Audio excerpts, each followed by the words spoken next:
Yann et Géraldine sont deux professionnels de l'audiovisuel.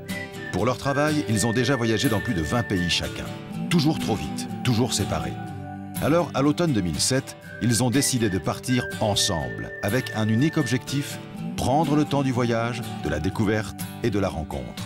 De l'Amérique du Sud à l'Asie, ils ont passé 2 ans sur les chemins du monde.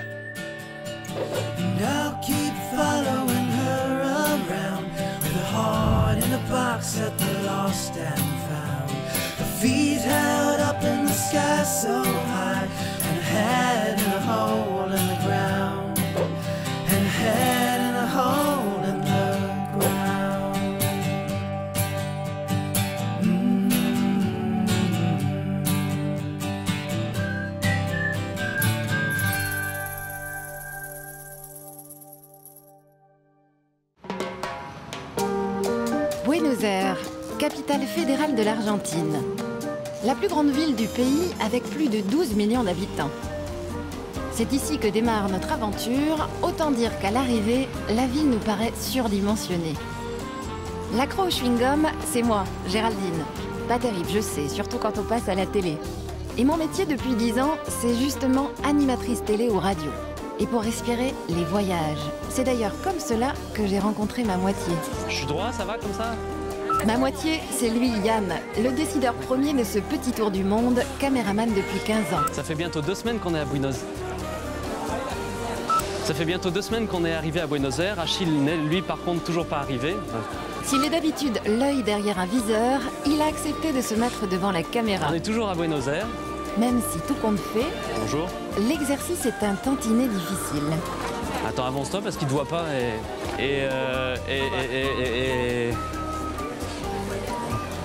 C'était bien? C'était bien? Ouais, mais c'était pas mal. On est toujours à Buenos Aires, Achille est toujours pas arrivé. On l'attend pour les prochains jours. Qu'est-ce qu'on peut raconter d'autre? Ce qu'on peut raconter d'autre. Tiens, par exemple, c'est qui Achille? Achille, c'est le véhicule de notre expédition. Un Citroën type H de 1969, plus connu sous le nom de Tube. Il vient d'arriver au port après 17 jours de traversée en mer. Avec son grand âge, on se demande dans quel état on va le retrouver. Oui, c'est bien Achille. Ça fait un drôle d'essai maintenant que le conteneur est ouvert. Il va falloir le détacher, rebrancher les batteries, s'occuper aussi de l'essence. Je pense que ça va prendre une bonne heure. En tout cas, ça fait plaisir. Ça fait une drôle d'impression quand même. On est content qu'il soit arrivé. On sera content quand il aura démarré, qu'on sera en ville et qu'on pourra prendre la route pour la campagne. Première sortie d'un conteneur et premier caprice de la bête. Refus manifeste de démarrer sur le sol argentin. Les débutants en mécanique que nous sommes ont peut-être du souci à se faire pour la suite.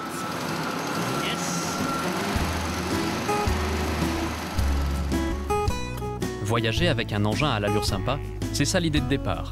Objectif, faire une boucle de 35 000 km en traversant au moins 6 pays d'Amérique du Sud. En tout cas, c'est un sacré défi pour notre camion.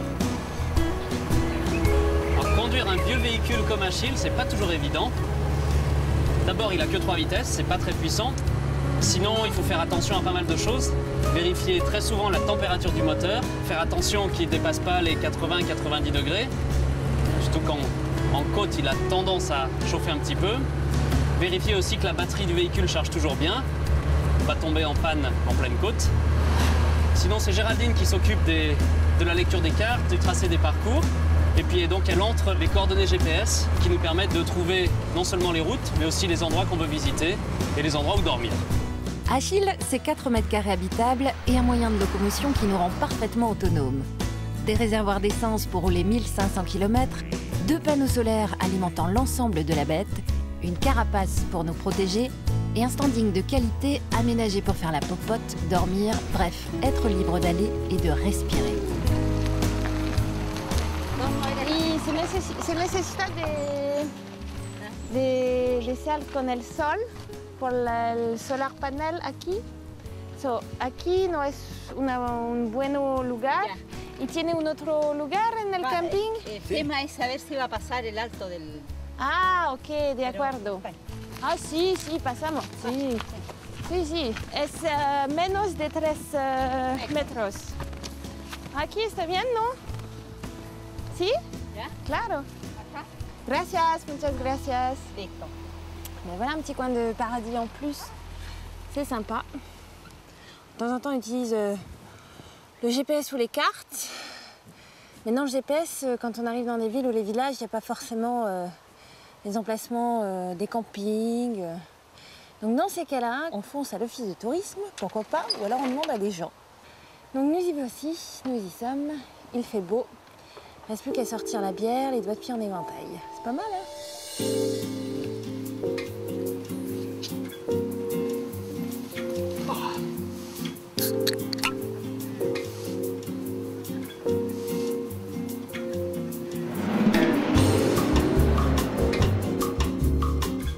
La Patagonie. Tout comme la Sibérie ou l'Alaska, c'est l'une des régions les moins peuplées au monde. Un territoire mythique, immense, qui fait rêver à plus d'un titre. Les récits de voyageurs sur sa beauté nous ont déjà conquis. Des lieux à ne pas manquer, il y en a beaucoup. L'un des plus marquants, c'est la péninsule Valdés, où l'on peut découvrir des baleines. Hola, ¿qué tal? ¿Qué tal? Buenos Buen días. día. ¿De dónde es? Francia. De Francia. Ok, el ingreso al área es de 40 pesos por persona. ¿Cuántas personas viajan en el vehículo? 2. Ustedes dos. Servite. Gracias. Hasta luego. Ciao.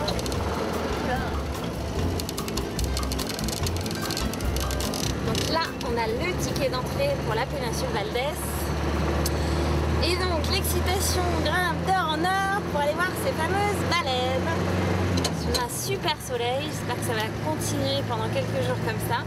Je pense qu'on va se prendre le temps de visiter la péninsule, Puerto Piramides, voir et revoir peut-être ces fameuses baleines, si elles sont là. Et donc prendre le temps de bivouaquer quelques jours. Et là, attention la route. Je ne sais pas si ce sont des chevaux. Eh oui, ce sont des chevaux.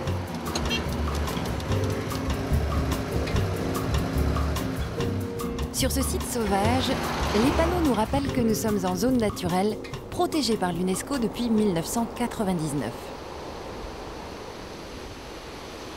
Achille nous emmène à 20 km de l'entrée du parc, dans le Golfo Nuevo, dans l'unique village du coin, Puerto Piramides. Une seule rue, 200 habitants, et surtout des commerces dédiés à la grande attraction du coin, les baleines franchestrales.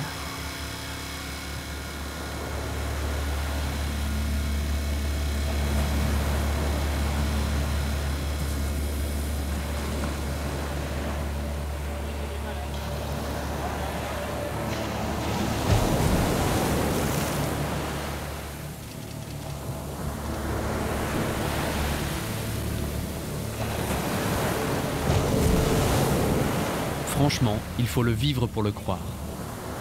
On se sent tout petit face à la bête. Sa gueule, ornée d'énormes callosités, n'a rien pour plaire. Ce type de baleine peut mesurer jusqu'à 17 mètres et peser une vingtaine de tonnes. C'est absolument incroyable de la voir se déplacer avec tant de douceur et d'élégance. 800 baleines viennent ici chaque année entre juillet et novembre pour se nourrir de plancton et préparer leurs petits à l'immersion en eau plus profonde. Regarde, regarde, c'est tout près, c'est extraordinaire.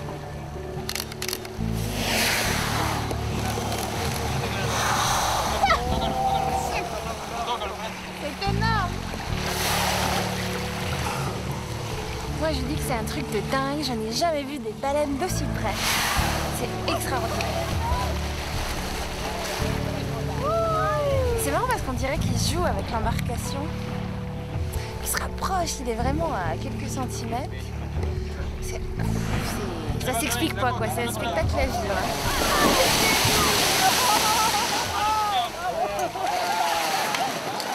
Nino, cacchio!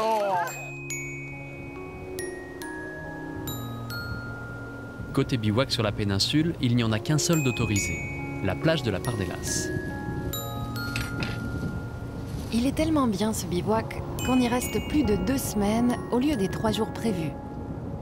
Et c'est ça le sens de notre voyage. Prendre le temps et changer de programme au gré des envies.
J'ai vraiment un vent à décorner les bœufs. Il souffle largement plus que 100 km/h. On a été secoués toute la nuit comme des sardines dans une boîte. Le crachin vient jusqu'ici. Si on sort, on est un peu trompé. Combien il fait dans le camion? Combien il fait dans le camion? Combien il fait dans le camion? Il fait 11 degrés. Mettre son bonnet chez soi.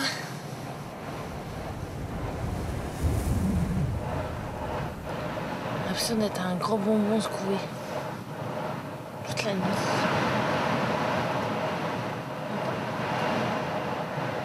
C'est énorme le vent.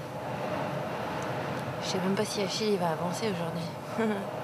S'il avance, il va faire du 15 km/h. Enfin. Il y a des matins comme ça. Ah, réveil! On a besoin de réveil, on a un réveil.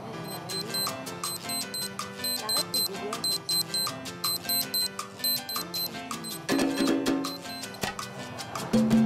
Et le baromètre, il dit qu'il va faire soleil.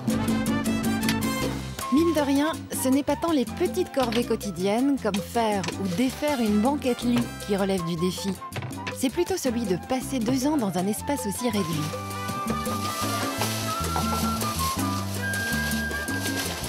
Des petits pains, bien secs. Un pain de sel. Une baguette toute sèche. On jette.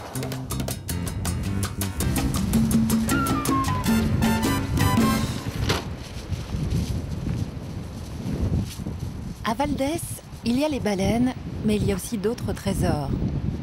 Du coup, quels que soient les événements, isolement, mauvais temps, nuit venteuse, peu importe, on reste. Au détour d'un sentier, la surprise est au rendez-vous. Des centaines de phoques, otaries, lions ou éléphants de mer occupent les plages. Comme le disent les scientifiques, la péninsule Valdès est la maternité de l'Atlantique.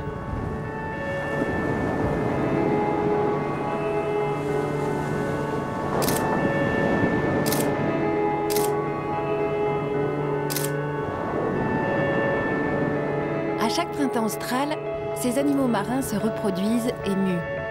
Le mâle, 3 à 4 fois plus gros que la femelle, possède un harem à faire pâlir le roi Salomon. Pendant 3 mois, période d'accouplement, il jeûne.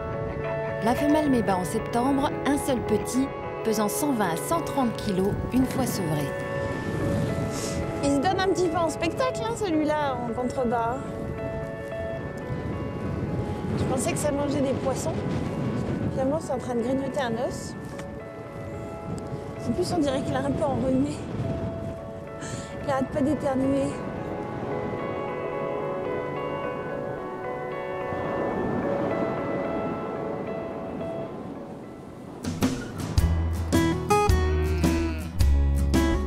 D'autres animaux occupent une large place en Patagonie. Les moutons, source de revenus importante dans la région. Pour en savoir un peu plus sur l'élevage, direction l'Estancia d'Ernesto, propriétaire d'un cheptel de 80 000 têtes. Des bêtes qu'il élève pour la laine, mais aussi pour la compétition. La calidad de lana y es mucha genética traída a Australia. Nosotros o sea, mi padre ha ido muchas veces a comprar carneros a Australia, reproductores para tener acá de padres de cabaña. Este es hijo de un carnero traído en el año 2004, que fuimos con mi padre y trajimos 3 carneros de Australia. ¿Cómo se corta la lana? Y como... ¿Dónde es el inicio? ¿Dónde empieza? Por la panza.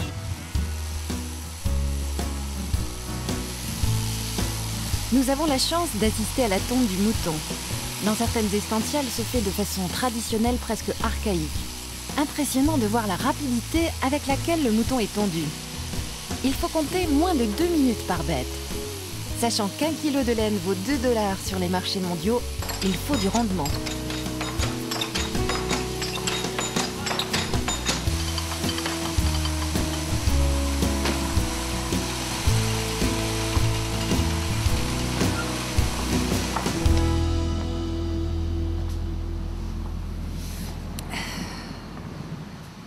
Le thermomètre intérieur que nous avons mis à l'extérieur est en train de descendre. 12 degrés. Mais le truc qui est super bien, c'est que comme c'est très venteux et beaucoup plus froid que dans le nord, il n'y a pas de moustiques. À Gaiman, une ancienne colonie galloise, nous faisons une folle découverte. Le parc El Desafio, le défi. Une vraie attraction. Un projet qui a pris 20 ans à son propriétaire, Joaquim Alonso, pour le réaliser. L'artiste a recyclé toutes les matières premières, comme le plastique ou l'aluminium, pour en faire une œuvre d'art.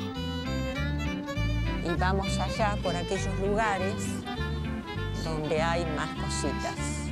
C'est sa fille Milagro qui s'occupe à présent du domaine. Très fière de son père, elle entretient quotidiennement le parc. Son souhait, qu'il puisse exister longtemps, même après sa mort.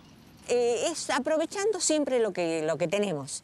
Estas eran unas cajitas que se parecen a cámaras, ¿no? Parecen cámaras de fotos, ¿no es cierto? Pero no, eran cajitas. Y le habían regalado a mi papá un montón. Entonces se nos ocurrió hacer como si fueran cámaras y poner esto que es muy conocido, que siempre aparece en todos lados. Sonríe, te estamos filmando, como una ironía, ¿no es cierto? Una sátira. Yo no sé si ustedes se habrán dado cuenta, pero en el fondo hay un doble mensaje, ¿no es cierto?, en el parque. Por un lado, lo que hacemos, cómo contaminamos el planeta, con cuántas cosas. Y por otro lado, bueno, ver a ver qué podemos hacer que no sea ver la basura amontonada en montañas, ¿no es cierto?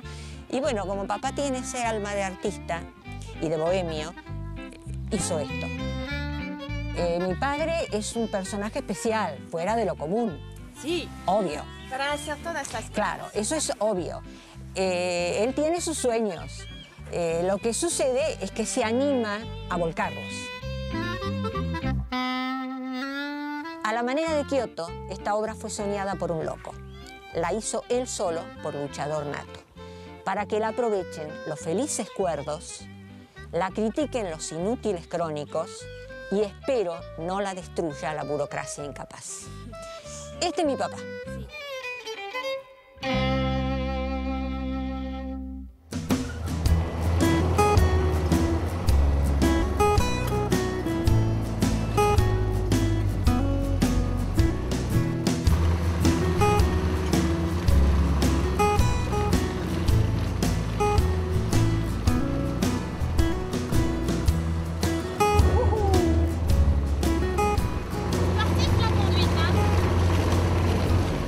Un peu sportive, hein. Ça dérape, ça part à gauche, ça part à droite. Les roues font le double de tour nécessaire pour se sortir de cette mélasse. On est en seconde à 40 à l'heure. On n'arrive pas à passer la troisième, c'est impossible. Oula.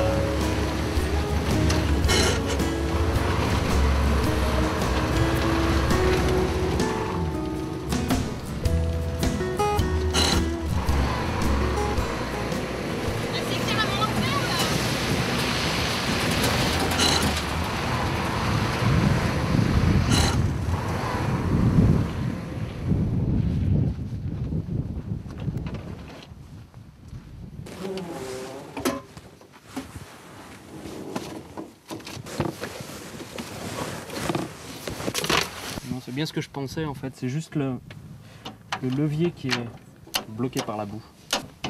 Il bouge plus. Et la meilleure solution, c'est de l'huile de cuisine.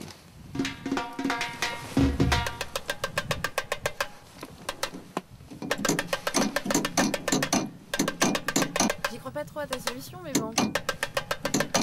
Bah, peut-être que tu crois pas à ma solution, mais en tout cas, ça marche.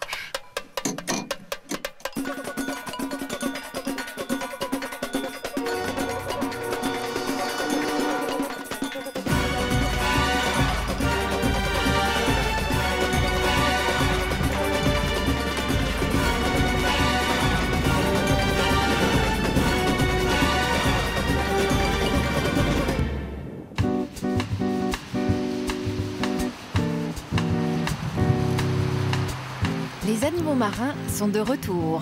On pourrait presque trouver ça banal. On dirait vraiment des petits bonhommes qui viennent se balader comme ça sur la plage, tranquille, le dimanche. Ah, puis ce qui est vraiment marrant, c'est leur façon de se marcher. On dirait vraiment des petits bonhommes qui viennent se balader comme ça en famille sur la plage. Et puis en plus avec leur démarche un petit peu ouais non, c'est dindonnant. Dandiné, c'est ça. Dandiné, c'est le mot que je cherchais. Puis ce qui fait vraiment leur charme, c'est leur manière de marcher en se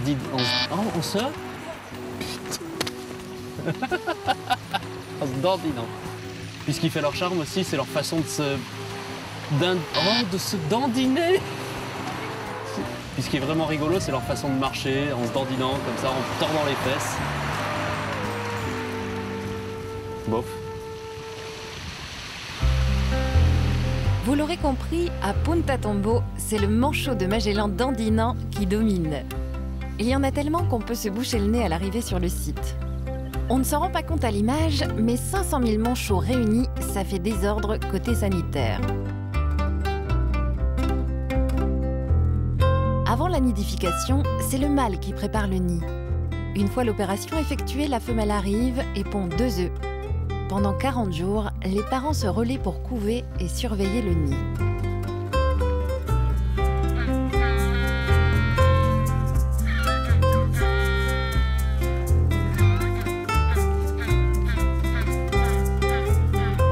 C'est la première fois qu'on se trouve si proche de manchots. Très attachants. Mais attention à ne pas les observer de trop près. Coup de bec et jet d'excréments garanti. Le mâle, malgré ses 60 cm de haut, passe à l'attaque. Monsieur est en effet très protecteur envers sa couvée. Un matin, quand nous arrivons dans une station essence, une journaliste d'une radio locale, intriguée par notre véhicule, décide de nous interviewer. Elle réalise carrément un direct. Pas facile de parler dans le micro, mais ça passe. Même avec notre espagnol de débutant. Geraldine tiene 31 años y Ian 32. ¿Cuánto hace que están en viaje? Más o menos 2 años y un poquito más.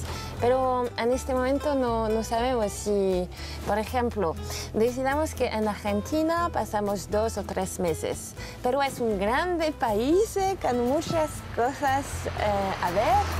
El problema de este grande país es que pasamos 4 o 5 meses y no 2 o 3. El viaje es un poquito más diferente en el plano. ¿Y cómo se les ocurre o qué es lo que motiva este viaje en vehículo, en avión, dando la vuelta al mundo? Decidamos de este viaje porque a nosotros gusta mucho el viaje y tenemos la hábito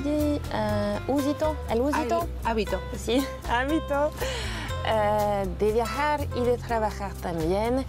Y en este tipo de vehículo es un tipo H, es muy fácil por la reparación porque en todo el mundo y este tipo de vehículo es lindo.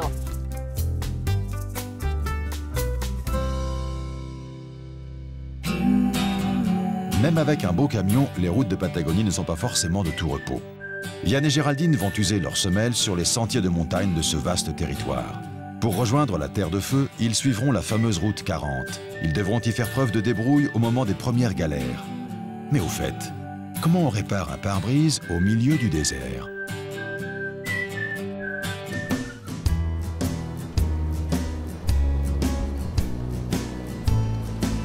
En Argentine, pour arriver à bon port et visiter les points forts des régions, on apprend vite à faire des kilomètres. 2 mois et demi que nous sommes partis de Buenos Aires. À une moyenne de 60 km/h, le rythme n'est guère soutenu.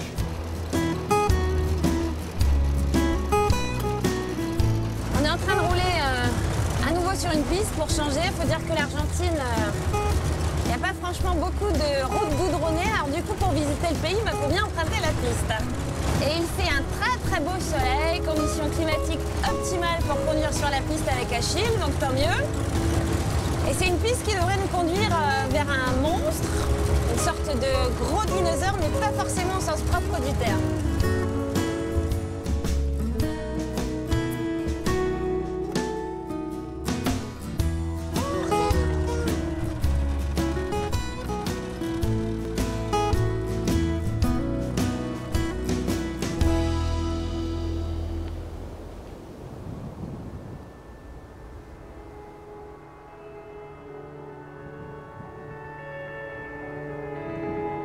Le site naturel sur lequel nous arrivons est une forêt pétrifiée, un monstre de la préhistoire.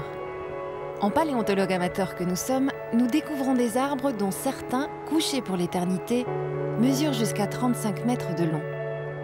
Ces arbres sont aujourd'hui des fossiles. Les rares troncs, pas encore pillés, peuvent mesurer jusqu'à 3 mètres de diamètre. C'est assez surprenant d'imaginer que cette région aride était, il y a 150 millions d'années, une vaste forêt au climat doux et humide. T'as vu ça? T'as vu, on voit bien les nervures. Hein. On voit quand même qu'il y a des petits résidus de bois. Ça fait presque comme du quartz à l'intérieur.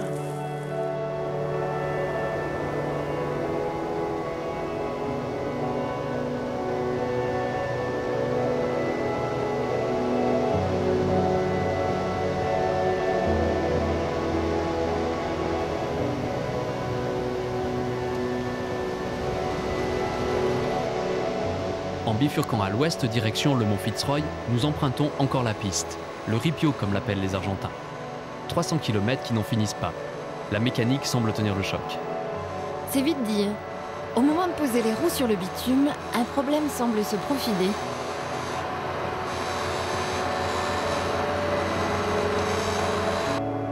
Première sortie de la caisse à outils.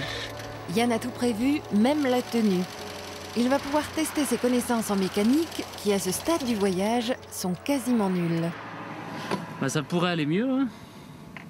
Ça fait un peu plus de 3 heures qu'on est arrêté. Panne.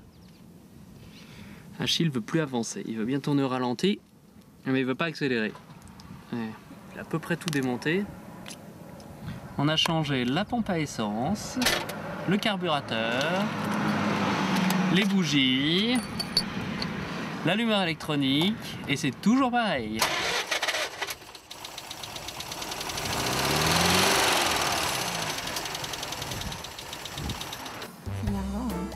C'est un petit peu énervant.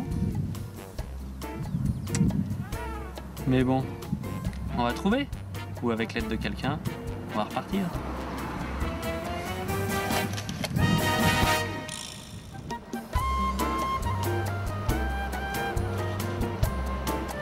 Eh ben j'ai pas trouvé la panne. Et donc on a trouvé gentiment un Français en 4x4 qui va nous ramener au village. On va regarder un peu plus le moteur et puis si on trouve rien, bah, demain matin on ira au garage.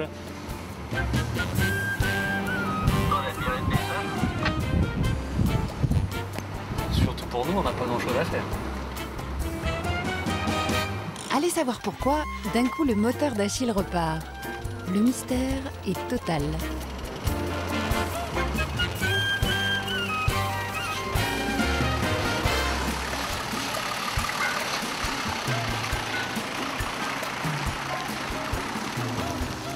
Bah, le problème c'était que le moteur tournait pas rond, on n'arrivait pas à accélérer, après on n'arrivait pas à ralentir, et puis finalement ça s'est débloqué, on sait pas pourquoi, mais ça marche. En tout cas ça a été un bon cours de mécanique. J'ai appris à changer un allumeur électronique, un carburateur.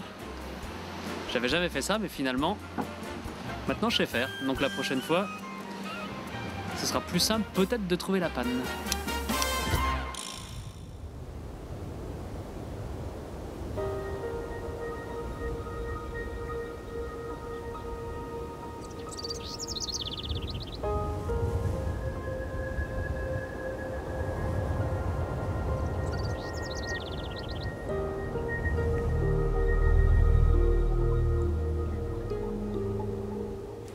Donc là, on va laisser Achille tout seul quelques temps pour aller se faire une bonne marche autour du mont Fitzroy, une marche de plusieurs jours, avec un trek qui démarre de façon pas terrible parce qu'il est en train de pleuvoir un petit peu. Donc on va voir comment ça se passe dans les montagnes.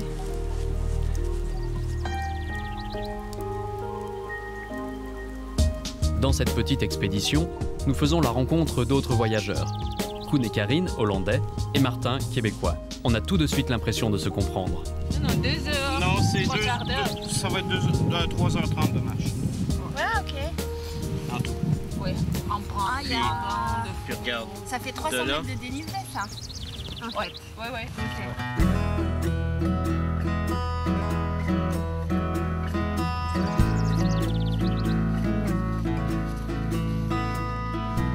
comment ça va? Pas trop encore pentu. Il fait pas trop froid non plus, il commence à neiger. Là, on est arrivé au Mirador Fitzroy. Mais vu le temps un peu pluvieux, voire nuageux, bref, assez couvert, tu convois un petit peu la pointe de la montagne baptisée Saint-Exupéry. Mais sinon, pour le reste, c'est un peu couvert.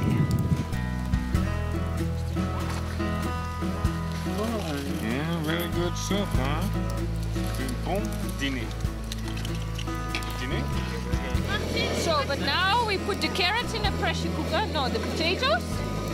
And the carrots will go with the pasta. Oh, ça va être bon ça, hein? Oh là là! Karine, elle adore la télé. Hein? Menu spécial, hein? Thank you.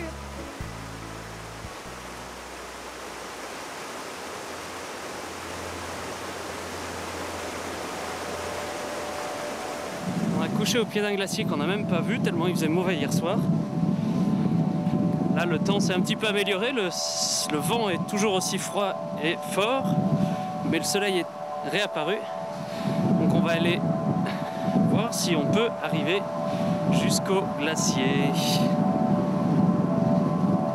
Le Fitzroy, un mont qui culmine à plus de 3400 mètres. Son eau est d'une pureté absolue. Au cours de nos pérégrinations, nous avons fait le choix de filtrer en permanence notre eau. Ici, c'est inutile. Boire directement à la source est un vrai luxe. C'est frais. Les moments de partage entre voyageurs font du bien. Avec Koen, Karine et Martin, une solide amitié se noue.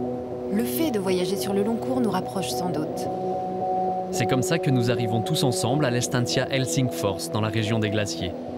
Nous faisons la rencontre de Diego, intendant de cette ferme isolée, typique de la région.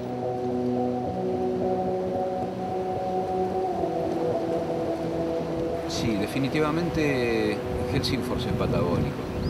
Es patagónico por las distancias, por el tipo de ruta por la cual hay que arribar, por las dificultades típicas de nuestra región y porque hay gente que está muy compenetrada con el lugar, ¿no? El día que ustedes arribaron, yo les mostré esto, ¿no? La Patagonia es un poco de esto, mucho de esto, porque en general es un área solitaria, apartada. Hay ciudades que parecen estar fuera de la Patagonia, pero el 90% de nuestra provincia es pura Patagonia. Es un lugar donde no hay personas, donde el clima hace todo más difícil y donde las personas desarrollamos una mentalidad un poco insular, quizá, que es un poco difícil de comprender en principio, pero que después se torna mucho más familiar para los visitantes, ¿no?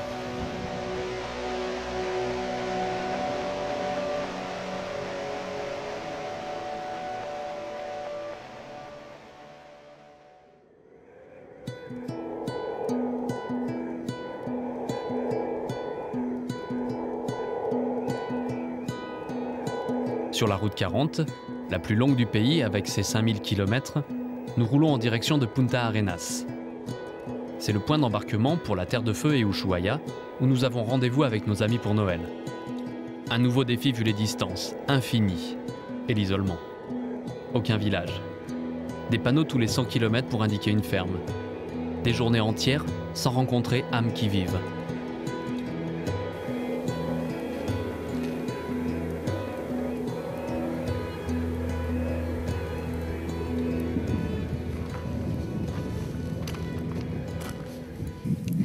Au milieu de la pampa, sur une piste, il y a un 4x4 qui vient de passer, grosse pierre dans le pare-brise.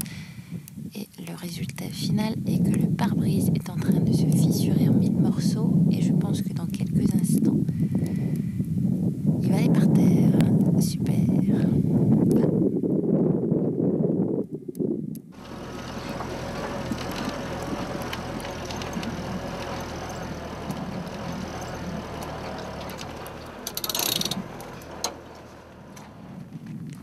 Tener un ¿Placa de plástico o de...? Nylon, sí. ¿Cómo? Tengo plástico. ¿Plástico? Sí. ¿Una placa? No, nylon. No, tela. Sí, no van a dar para la escuela. Pues rompió todo, mira. Porque no podemos... No, pues hay todo. Sí, todo... Por acá se está retiendo más. Sí. Bueno, ¿de no. Bueno, no me entiende nada, pero ¿qué está hablando?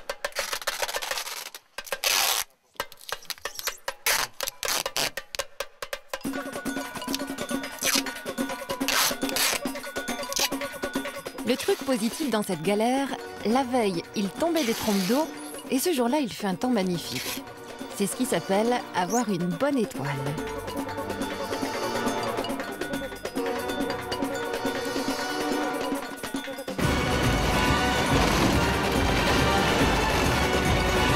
Prochaine étape sur la carte, Gobernador Gregores, distant d'au moins 90 km. On se doute que dans un village perdu de la route 40, remplacer le pare-brise est presque mission impossible. No rompió el junto, ¿eh? No, no, junta, no. Ok. No, Porque necesito no tener un otro, ¿eh? No, sí.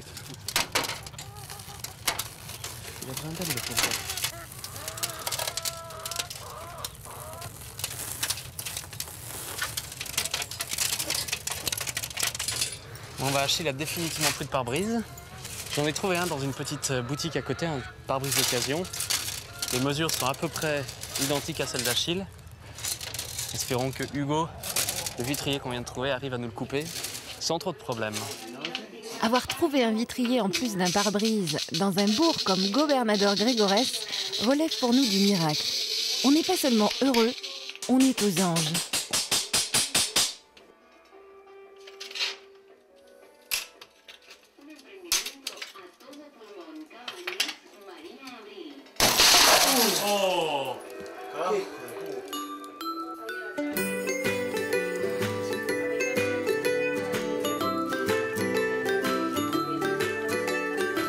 Bon bah voilà, on avait trouvé un pare-brise et puis ils l'ont cassé en essayant de le découper.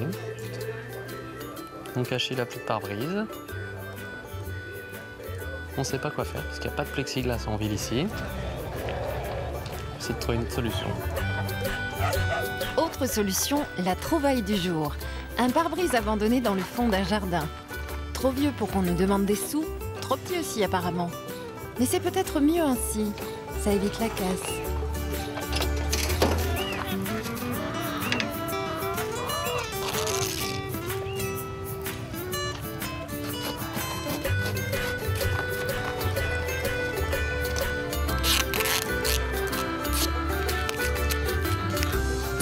Installation de fortune pour être protégé et pouvoir continuer à rouler. On va voir ce que ça donne sur la piste et puis on va essayer de rejoindre une ville un peu plus grande que Gobernador Gregores pour essayer de trouver un pare-brise adéquat pour Achille.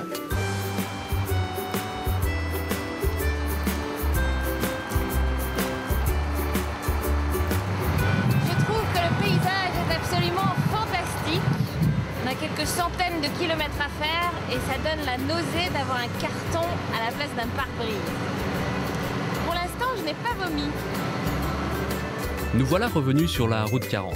Retour sur nos pas pour trouver une solution et surtout une ville. Comodoro Rivadavia, où il devrait y avoir des vitriers professionnels. ¿Quién habla español? Un poquito. Ella. Pusieron un vidrio. Sí, pero esto no es de fábrica. Sí, pero No, es solamente un... Me pusieron para proteger. Sí, es solamente sí. para... Por la Bien. ruta. Mirá, la puerta la abre al revés, como la de los italianos, como la del FIA. Sí. Bravo, FIA, yo soy italiano. Ah. Sí, yo sé. Acá, Citroën. Mira, 2CB. mira, Sí. así. Sí, claro. Qué bárbaro, che, mirá. 204.980. ¿Qué tal? Si, mucho, hein. Alors, la réparation est censée Qué durer bárbaro, 2 heures. Et je pense que ça va durer au moins 4 heures, vu comment on est parti. Il n'a pas l'air pressé, papy. Ahora vos me lo tenés ahí, yo voy de adentro y lo marco. Ok. Ahora te voy a dar una madera, para que no se mueva, porque es importante que yo... Angelo, Un sacré vitrier qui, en plus d'être un vrai clown, est un professionnel de la découpe. On sent tout de suite la différence.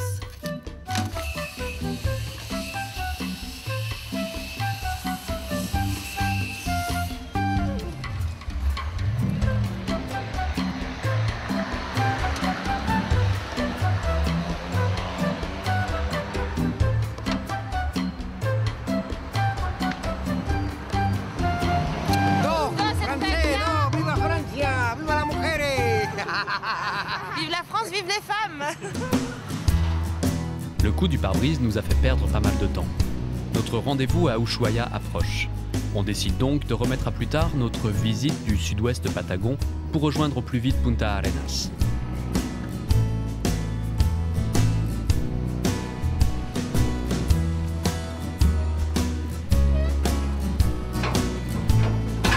Punta Arenas, le point de passage au Chili pour arriver en terre de feu. On doit donc traverser le fameux détroit de Magellan qui sépare les océans Atlantique et Pacifique. Tout un symbole. On a pourtant du mal à savourer pleinement ce moment. J'avoue que je suis un petit peu stressée parce qu'on a embarqué en dernier. Du coup, on est les premiers à sortir et il y a une montée avant d'arriver sur le sol tout plat. Je me demande si Achille aura assez de puissance pour bien démarrer et monter la côte.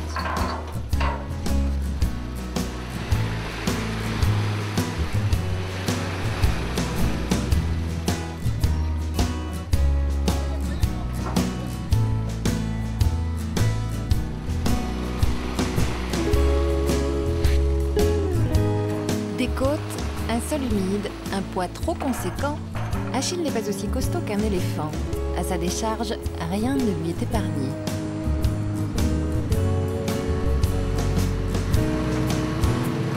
C'est pas évident de rouler sous la pluie, hein. En plus, Achille, il est bientôt plus étanche. Il y a de l'eau qui rentre un peu partout. Mais ça va. On est bientôt à Ushuaia, alors un petit peu impatient d'arriver.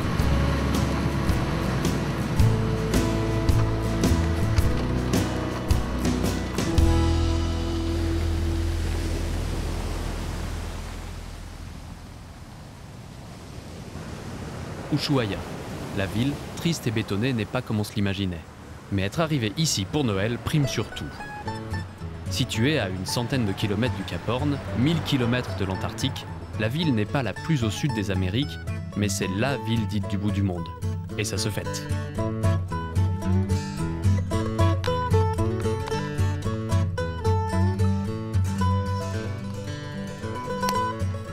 C'est pas évident quand on n'a pas de verre mesureur, hein, de faire la cuisine. Hein. Oui, eh ben ça s'appelle la cuisine au pif. Mais comme c'est des crêpes, ça devrait pas être trop compliqué quand même. Noël 2007 avec les amis voyageurs. Un Noël hors norme. Avec les moyens du bord, chacun prépare un petit plat, plus ou moins de chez lui. That's better than the boiling wine, huh? Yeah, the boiling wine was not a success, but this is the second attempt for the crème brûlée special. Hello. This is a typical English dish, chili con carne. Oh, that's more than British, this. More than British, yes.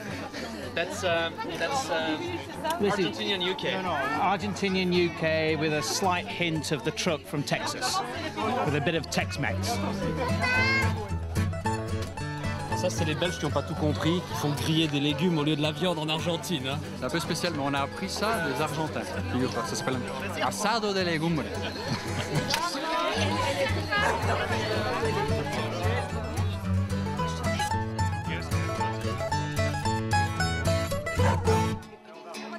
In my car, I feel strong.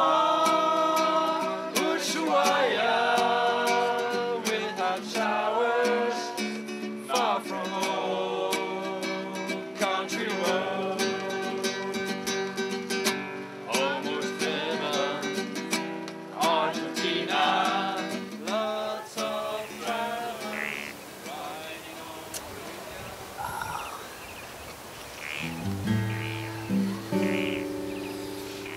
Alors on s'est levé ce matin, c'est jour de Noël, et il y a des chaussettes remplies de chez Baco.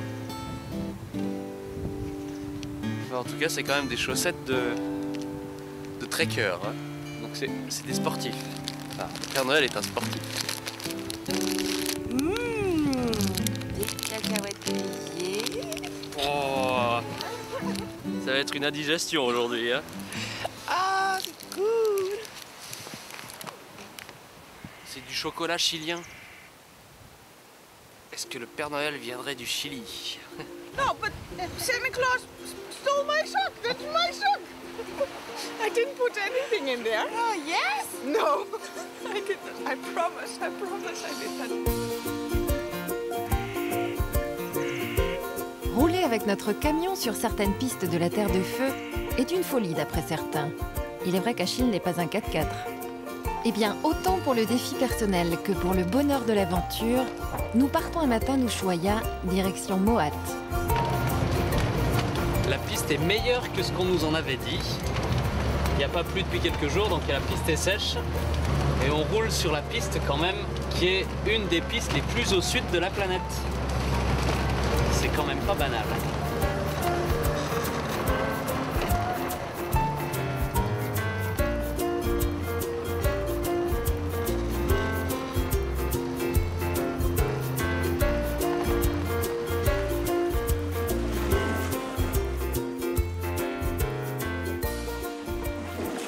On vient de trouver un endroit très paisible.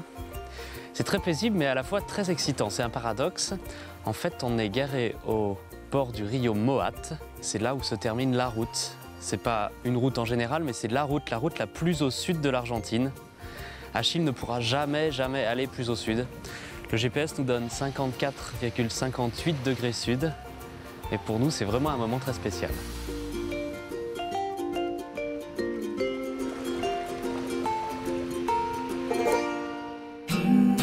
Au Chili, les paysages grandioses de la Carretera Austral attendent nos voyageurs. Dans ces régions rurales où les fêtes locales vont bon train, Yann et Géraldine vont faire connaissance avec le Chili pur et dur. Nouvelles découvertes, nouvelles amitiés. Mais les pistes caouteuses du Chili ne finiront-elles pas par avoir la peau et le cœur d'Achille ?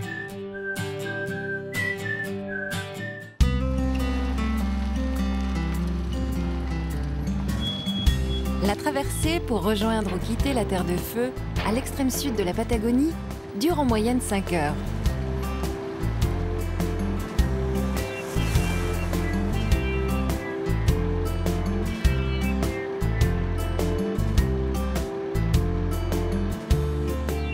En quittant la Terre de Feu, nous amorçons une lente remontée vers le nord en passant au Chili, direction Chaiten, Puerto Montt, le bout pour nous de la Carretera Austral.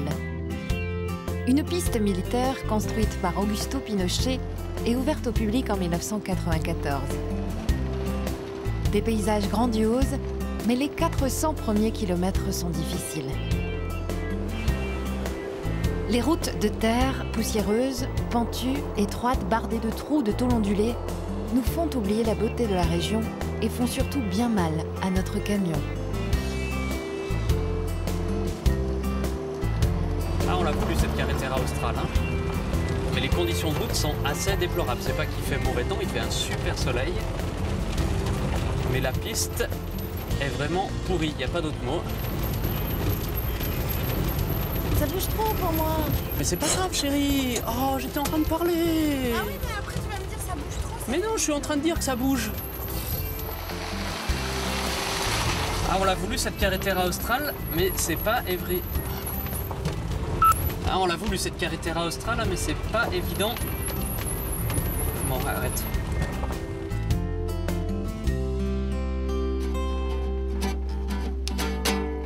No hay que le comprenda, caramba, dolor a Micaela. Eso se le quita con agua y canela. Yo me compadre. No hay que le comprenda, caramba, dolor a Micaela. Eso se le quita con agua y canela. El doctor le puso la mano en la frente y le dijo, Micaela, ay doctor, no tan decente. Para la monte de vaquilla, a los amigos interesados en participar. À mi-chemin sur la Carretera Austral, nous marquons une pause de plusieurs jours à Coyhaique. C'est le jour de fête dans les villages alentours. Nous avons la chance de faire des rencontres bien locales et surtout de découvrir sous un soleil de plomb un Chili dur et cru. Pas de doute, tous les ingrédients sont réunis pour confirmer le dicton « Pour comprendre un pays, il faut le boire, le manger et l'entendre chanter ». Au menu des festivités, bière, chansons, jeux, poussière à volonté et rodéo pour les plus beaux.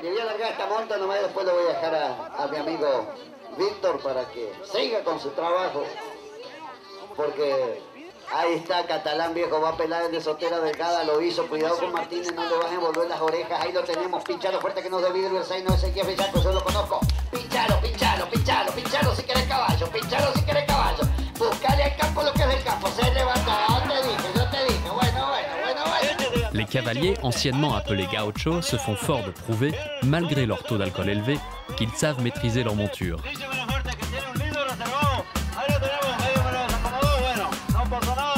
La compétition est extrêmement rude dans ce concours de rodéo. Sous ce soleil de plomb, la poussière, l'ambiance locale, c'est plutôt sympathique à découvrir. Je me demande juste si faut être un peu souple pour avoir le courage de monter sur les chevaux ou sur les machettes.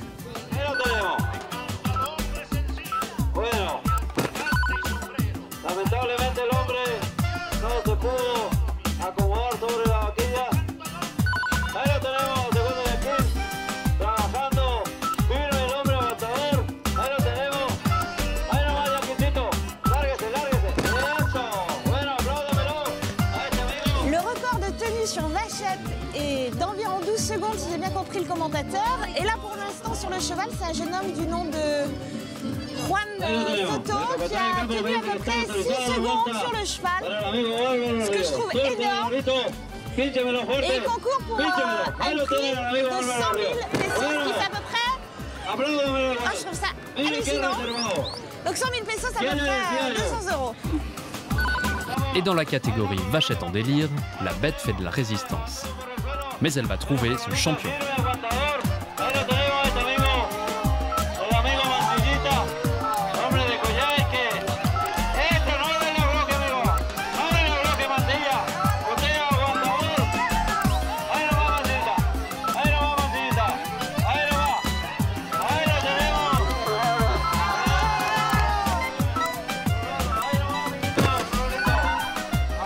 Et si arriver à se tenir en selle est un véritable exploit, rattraper les vachettes après la chute demande aussi du talent. Cuidado, cuidado, cuidado muchachos ahí.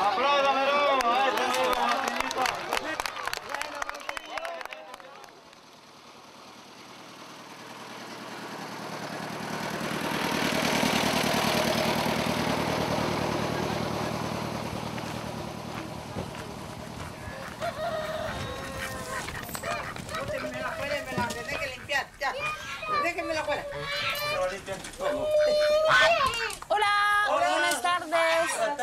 ¿Cómo va? Y una preguntita, si es posible de saber cómo es la vida un poquito aquí. ¿Vive acá de qué? Acá se vive de todas formas. Se vive de la leña, madera, de animales, de pesca. ¿Qué pesca? Aquí hay ¿De salmón o...? Sí, sale salmón, hay sierra, hay robarlo, corvina. ¿Cómo se pasa por la carne? La carne, bueno, la carne acá, de lo que quiera comer, pues come un cordero, si quieres te come una vaca o pollo. ¿Y te gusta la vida aquí? ¿Ah? ¿A usted gusta la vida aquí? Sí, no, aquí es lindo porque es tranquilo. Sí. Claro.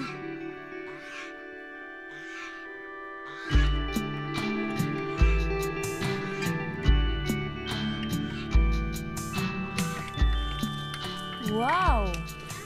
¿Qué es el nombre? Loco, loco. ¡Hola! Oh. ¿Y cómo se llama? Jaivas. ¿Cómo se escribe? Jaivas. J-A-I-B-A-S. Jaivas. Jaivas. ¿Y cómo se cocina? No, están cocidas. Están cocidas. Golpea y se comen. Un ratito más vamos a tener empanadas de marisco. ¿Empanadas de marisco? ¿Ah, sí? ¿Tiene? Frito. ¡Ñam, ñam! ¡Guau! ¡Así! Luego la masa.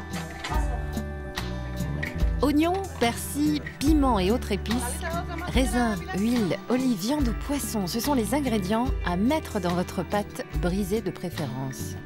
À vous d'équilibrer les quantités en fonction de vos goûts. Tel est le secret pour réussir ces délicieux beignets que sont les empanadas.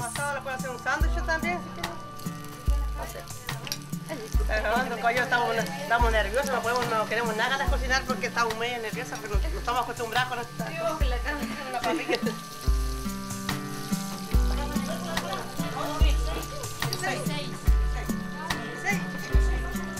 200 pesos l'empanada, ça fait à peu près 30 centimes d'euros. Muchas gracias.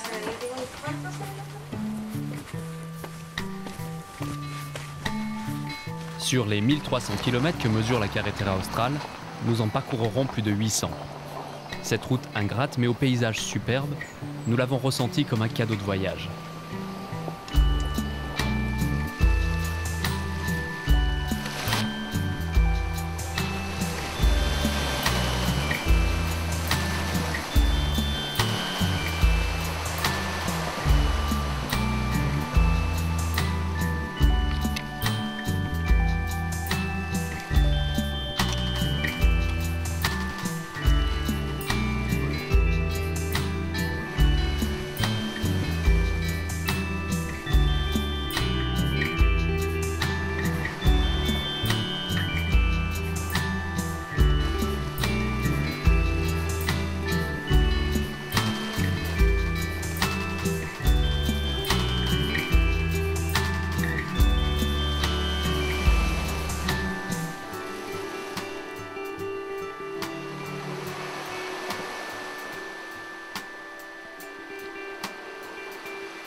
Un dernier coup d'œil dans le rétroviseur et nous quittons la Carretera Austral. Nous longeons la cordillère des Andes, direction le nord argentin, la région de Cordoba.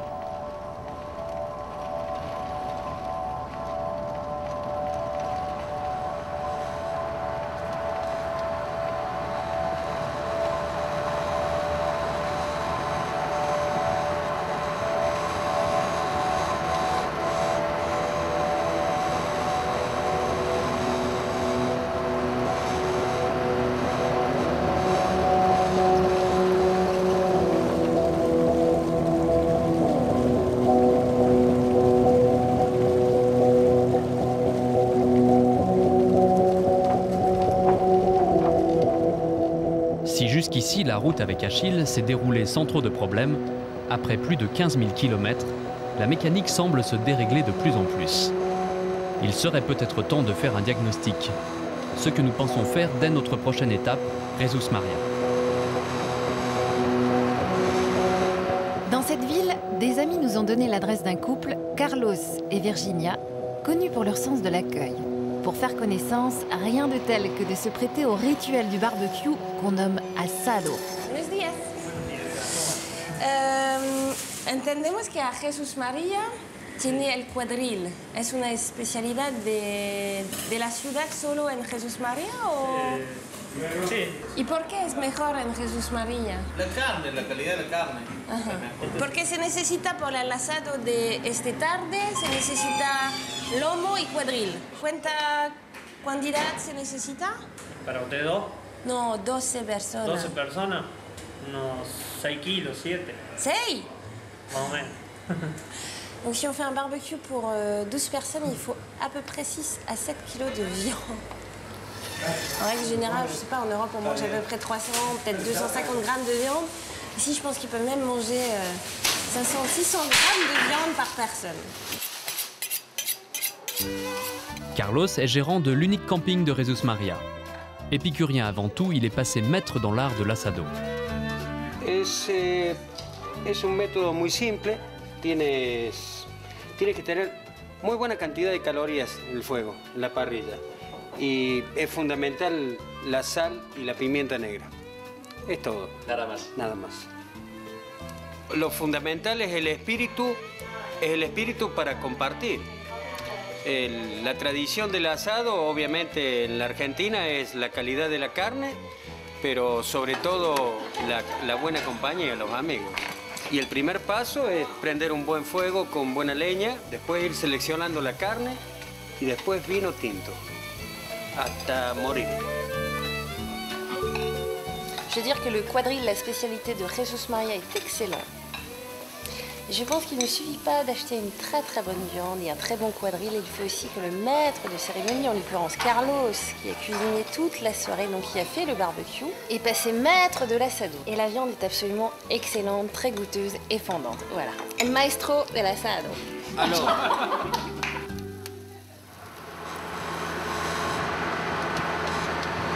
à Jesús María, on a essayé d'avoir une opinion un petit peu sur tous les bruits que Achille nous fait subir depuis un certain temps.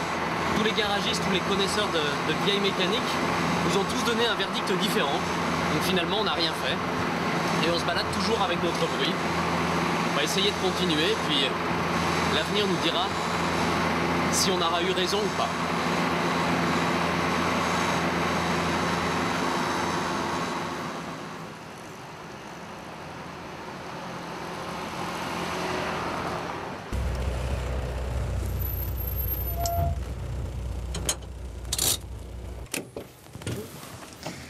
« 350 km aller, 350 km retour, ça fait, eh oui, 700 km. 700 km pour revenir à Jesús María. C'est pas qu'on aime spécialement cet endroit, mais Achille n'est pas vraiment en forme. Quand un problème arrive, d'autres suivent en règle générale, aussi minime soit-il. L'allée menant au garage de Julio est limitée à 2,70 m de hauteur. Notre camion, lui, mesure 2,86 m.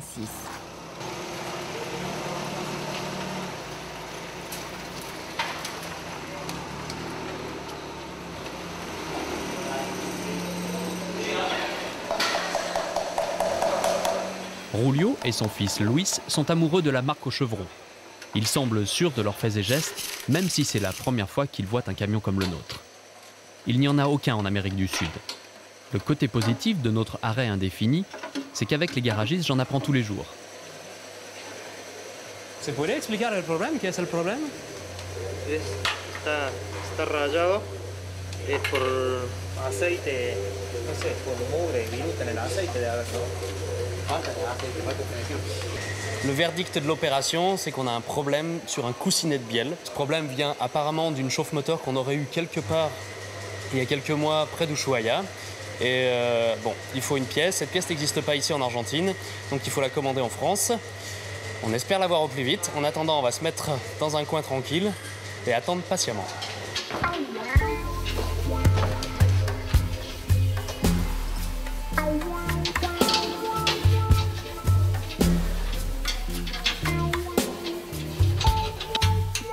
Voilà, normalement, si tout se passe bien, on devrait pouvoir repartir dans quelques heures sur les routes d'Amérique latine, puisque la pièce tant attendue pour Achille est enfin arrivée.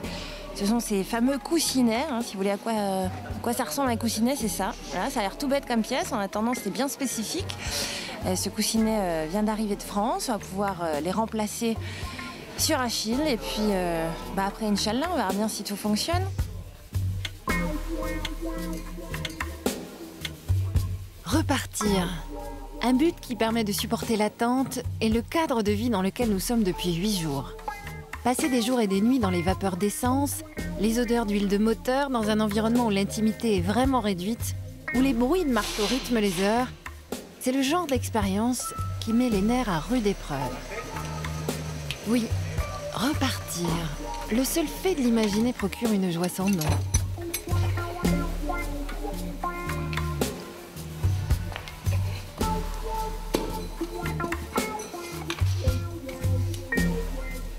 Ça y est, les coussinets sont changés, mais il s'avère qu'après quelques tests, le bruit est toujours présent. Là, on est un petit peu désemparé, et comme on est entre de bonnes mains et qu'on n'a pas envie d'attaquer les Andes avec un moteur boiteux, on a décidé de laisser faire Luis et Julio, son papa, pour ouvrir complètement le moteur et pour trouver réellement d'où vient ce bruit qui nous embête depuis déjà pas mal de temps. Coincés pour coincer, nous continuons d'explorer les alentours et de faire d'autres rencontres comme celle de Karina et Martine. Ils décident de nous emmener prendre l'air dans l'un des parcs naturels de la région de Cordoba. Pendant le trajet, ils nous servent l'indispensable boisson amérindienne, le maté. ¿Dónde llegamos ahora, Martín? Destino La Serranita. ¿Qué es La Serranita? Es un pueblo, una localidad muy pequeña, muy bonita, al sur de Altagracia. Martine, bon vivant, a prévu le pique-nique qui commence dans la voiture. On va partager. Au menu, dégustation de produits du coin achetés tout au long du parcours. C'est du pain fait maison qu'on peut acheter sur le bord de la route. Ça sent bon, donc je pense que c'est très très bon. Le maté, très populaire en Argentine, est une infusion issue d'une plante sud-américaine. Chacun le prépare à sa façon. Le maté de Karina et Martin est sans sucre, donc la plante est un petit peu amère, au goût comme ça. Mais on s'y fait, hein. On se fait à tout d'ailleurs en Argentine. L'assado et le maté, deux valeurs essentielles au bien-être des Argentins. Martine, avec sa façon de préparer le poulet sur le barbecue, nous rappelle l'importance que les Argentins prêtent au partage d'une bonne viande entre amis. Qu'il pleuve, qu'il neige, qu'il gèle, on fait l'assado. Avant notre retour à Jesús María, nous nous arrêtons à Altagracia pour visiter la maison de celui qui, 43 ans après sa mort, continue de susciter des émules, le Che. La maison de famille, transformée en musée, abrite une exposition de la vie et des œuvres du héros révolutionnaire. Sportif et voyageur, c'est ce que l'on retient en premier lieu. Puis l'homme, son humanisme, voire son idéalisme. Nous découvrons sa moto anglaise qui a parcouru les routes désastreuses d'Argentine, comme la fameuse route 40 où nous avons laissé un pare-brise. C'est de ces voyages mouvementés qu'Ernesto a puisé son inspiration et forgé son esprit révolutionnaire.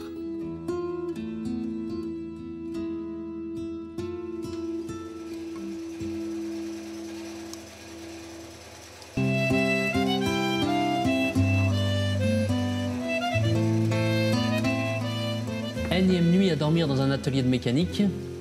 On espère toujours que ce sera la dernière, mais c'est au bon vouloir d'Achille qui n'a pas fini de nous en faire voir des vertes et des pas mûres. Alors en attendant, une fois de plus, on va dormir dans des vapeurs d'essence, d'huile, de colle. Et puis, de toute façon, ça fait partie du voyage, donc il faut bien l'accepter. En attendant, bonne nuit, et puis on verra bien demain ce qui va se passer.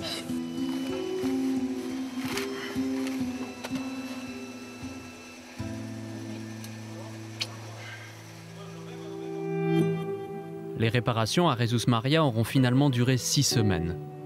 Achille n'a pas complètement retrouvé la santé. En plus, nous n'avons plus le temps de parcourir tous les pays initialement prévus. À défaut de découvrir le grand désert de sel bolivien, on se contente des Salinas Grandes dans le nord-ouest argentin. Dernier défi pour Achille, qui doit nous emmener à plus de 4000 mètres d'altitude.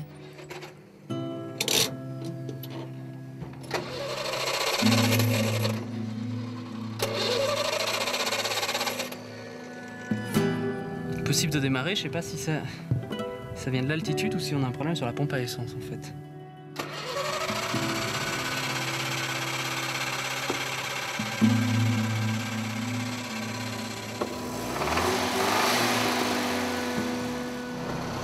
Bon, ça semble être juste un problème d'arrivée d'essence sur un des réservoirs.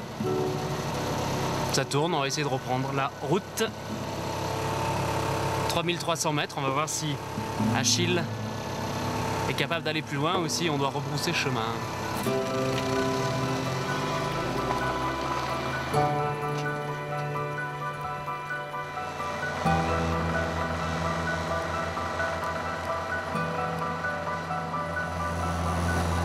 « 3998, 3999 et 4000. Ça y est, Achille a battu son record d'altitude, malgré le fait qu'il ne soit pas vraiment en forme. Il est arrivé à 4000 mètres. Il est aussi essoufflé que nous. C'est certainement la première fois qu'un HY arrive à cette altitude. Ça fait quelque chose quand même, on est super content. Et ça monte toujours, 4010. dois dire que on est assez content d'avoir battu notre record.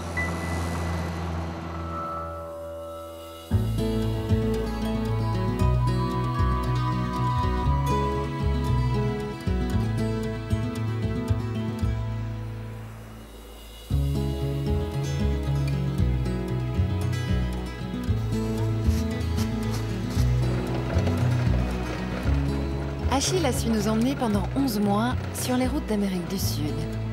25 000 km, dont les 3/4 sur piste qui l'ont bien fragilisé. Avant notre arrivée en terre asiatique, un sérieux lifting de moteur s'impose. Si le voyage se fait et se défait au gré des événements, l'objectif initial est toujours dans nos têtes. 2 ans avec Achille sur les chemins du monde. Nouveau continent, nouveau défi. C'est en Asie du Sud-Est qu'Achille va débarquer. Des forêts de Malaisie au site bouddhiste de Thaïlande, notre couple de voyageurs va attirer l'attention de tous ceux qu'ils croiseront sur la route. Un riche collectionneur proposera même de leur racheter Achille pour enrichir son musée automobile. Yann et Géraldine sauront-ils résister aux sirènes de l'Asie ?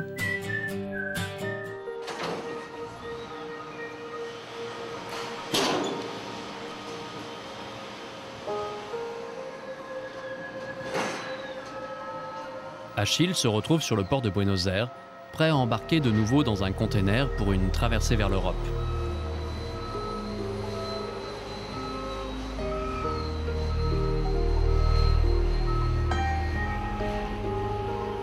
Nous prenons nous aussi le bateau.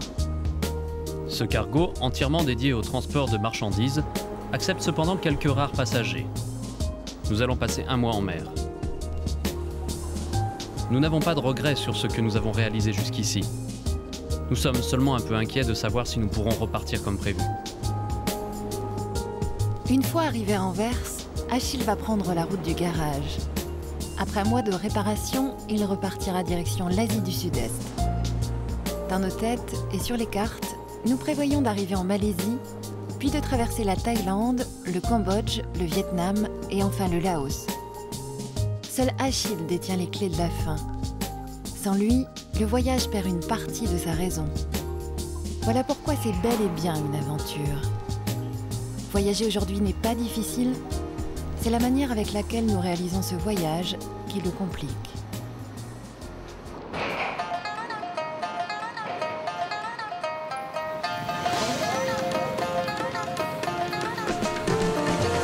Kuala Lumpur, capitale de la Malaisie, 2 millions d'habitants. À l'opposé de l'image que l'on s'en faisait, la ville se révèle extrêmement moderne et cosmopolite. Ce qui est génial à Kuala Lumpur, c'est qu'on peut changer d'ambiance et de culture en l'espace de quelques minutes. En passant d'un quartier à l'autre, on va à la rencontre des différentes communautés qui vivent ici dans la capitale. Et on est par exemple en train de découvrir Little India. Autrement dit, on peut rester en Malaisie tout en voyageant en Inde. Le jour de notre arrivée, la communauté indienne célèbre Deepavali. La fête des Lumières où pendant 5 jours on s'offre des cadeaux, on mange des douceurs et on tire des feux d'artifice.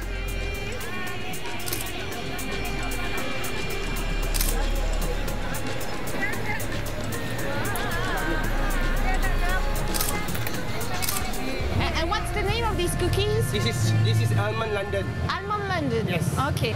And 5 for 100 ringgit. 5 cookies for 100 ringgit. We are selling for, because I want, this one is last day. But you're just selling, what is the last day? The last day for what? For Deepavali? Tomorrow is Diwali. Ah, so you're selling cookies for Deepavali? Ah, okay. And tomorrow is free? No, tomorrow we are closing. Tonight is the last day for business. Ah, but tomorrow is free for you, no business? Yes. Just fest?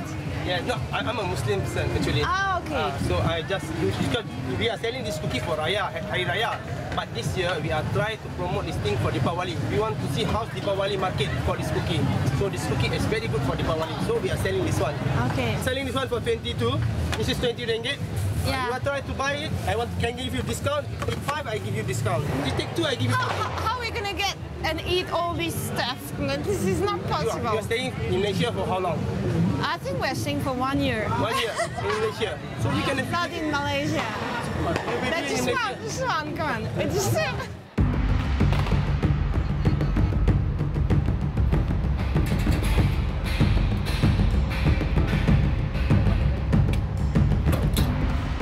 Voilà, arrivé à Port Calang. Achille semble être dans ce container. Ils sont en train de vérifier le numéro de scellé. Et on devrait enfin pouvoir le récupérer.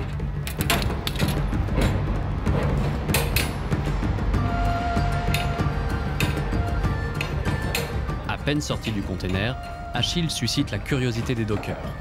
Leur intérêt va provoquer un élan de sympathie.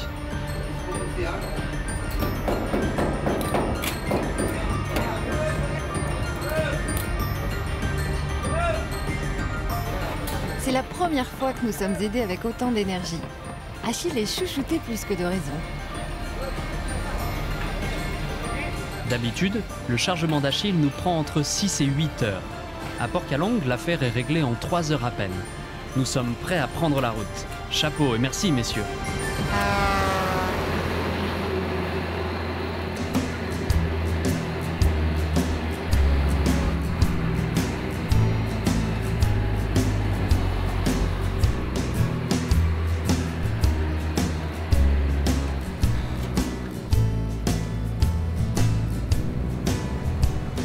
Quelques semaines passées à Kuala Lumpur nous ont permis d'avoir un premier aperçu de notre visite de l'Asie.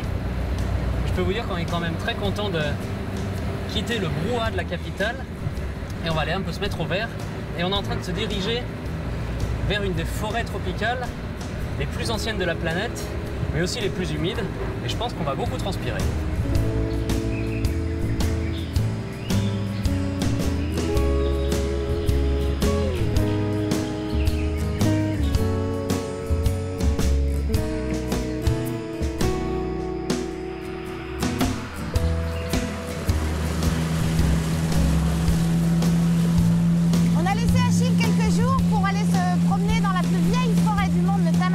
Puisqu'elle a plus de 130 millions d'années.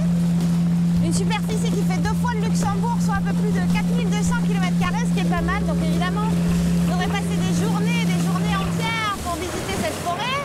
Pour l'instant, on navigue tranquillement sur le cours d'eau, le Sungai Tambelling, pour rejoindre la forêt et aller se rafraîchir aux chutes d'Ambay, histoire de décompresser après la marche dans la forêt. Parce que qui dit jungle dit aussi humidité à 90%.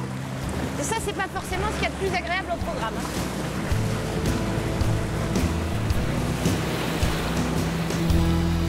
La jungle a ses charmes de jour comme de nuit.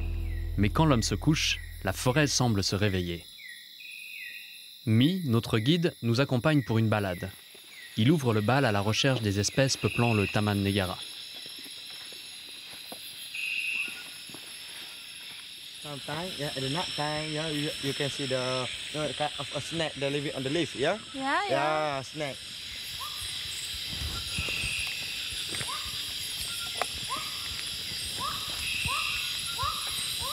Whoop, whoop, whoop. You know, the frog sound, male and female quite different. Male more bigger, look. They are the one male. Female, the volume very slow, yeah? Because somewhere they have like a muddy place, yeah, water place, yeah, water area, yeah, wet sure. Place. Yeah. Same everywhere. Ah, I saw. C'est phasme, c'est un phasme. Phasme, yeah. Yeah. Yes, yes. Oh, look here, What? Here with my lamp. Yes, here. See the, look. What there. is it? The one's a spider. They're dangerous. They're poison. Dangerous? Yes. They get to live away from the nest, yeah. But kind of the spider like this, normally they get to stay in the tree hole. C'est une araignée un peu plus grosse que ce qu'on voit d'habitude, mais c'est pas encore la plus grosse que j'ai vue quand même. Big ants. Yeah. I've never seen that before. Look. There's a small one. They can get bigger than It's this. a small one. But later, in front there, I show you the bigger like this size. Oh really? Really, the ant.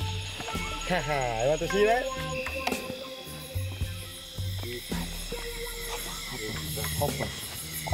How you call it?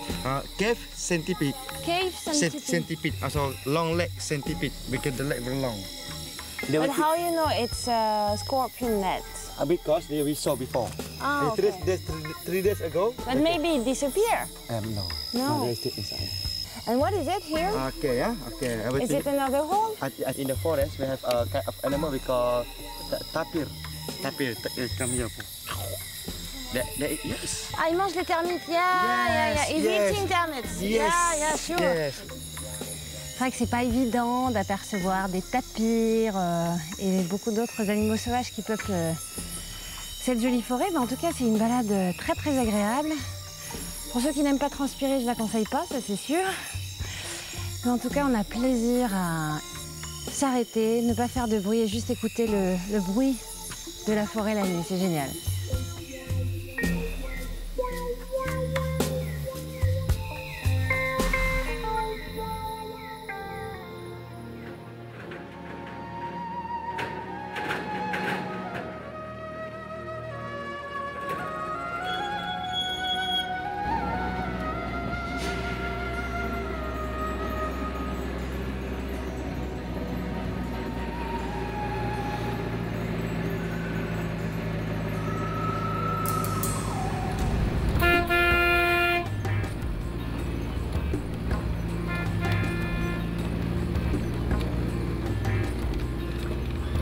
Achille roule vers l'est.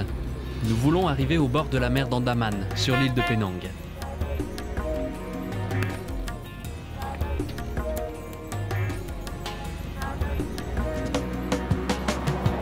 Nous traversons les Cameron Islands, vaste plaine culminant entre 1000 et 2000 mètres d'altitude. La terre et le climat sont propices à la culture du thé et des légumes. Sur ce trajet, la route ne cesse de grimper. Achille s'essouffle. Cette fois, pas de faiblesse du moteur, mais un problème d'embrayage. Et pour changer un embrayage sur un camion comme Achille, c'est tout le moteur qu'il faut sortir. On avait prévu de finir la journée sur une plage de l'île de Penang. Et a priori, la journée va se terminer dans une station-service sur une nationale. Ce qui est beaucoup moins exotique et beaucoup moins rigolo.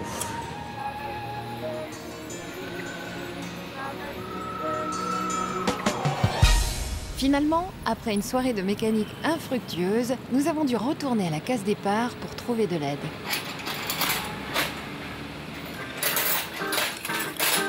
So ready for the Citroën, Ivo? Absolutely.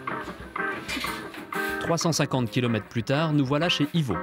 Amoureux des voitures anciennes, nous l'avons rencontré un mois plus tôt dans un rassemblement de vieux véhicules. Il nous avait proposé de l'appeler à toute heure pour utiliser son garage en cas de coup dur. Sortir le moteur d'Achille, ça ne lui fait pas peur. You see, this is why I like old cars. You can do things yourself which you now with the modern cars cannot do. They also look nice. And they have a soul, which the modern mass-produced cars don't have. And what do you think about our Citroën? That definitely has a soul. And spirit. Sometimes good, sometimes bad. But it's a baby.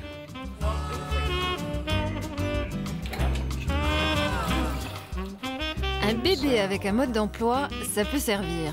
Un moteur, ça ne parle pas, ça fait du bruit. Encore faut-il comprendre ce dont il a besoin. 1, 2, 3, yeah. Ok. Go down. Ok. Oui. Oui. This is not anymore. This is mafia preparation to throw a victim in the river. With the engine around the neck.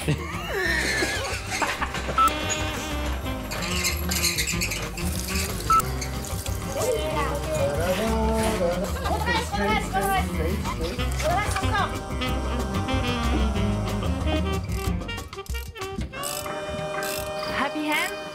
Happy end will be when we fall in the swimming pool.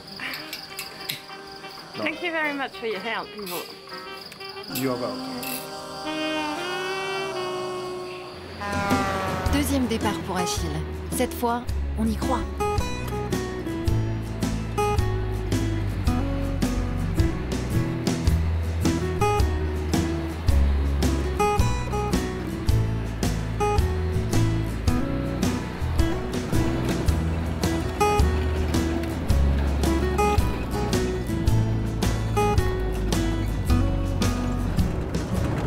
Kilomètres en Thaïlande et on est déjà perdu.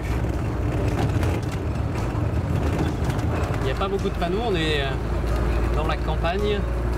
On essaye de rejoindre la côte et on a fini sur une piste. On fait demi-tour. Essayer de retrouver notre chemin.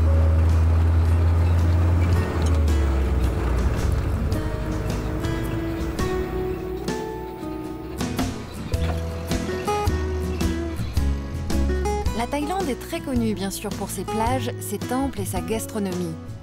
Saurons-nous voir une autre Thaïlande ?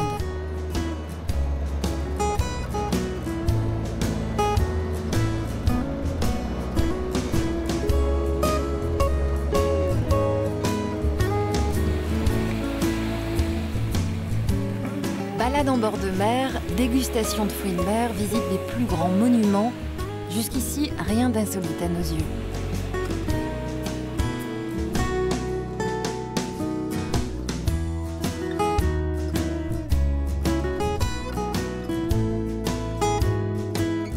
La Thaïlande, celle que nous appelons authentique, nous la trouvons dans les villages perdus, dans les pistes prises au hasard et dans certaines incongruités que même les Thaïlandais ne connaissent pas.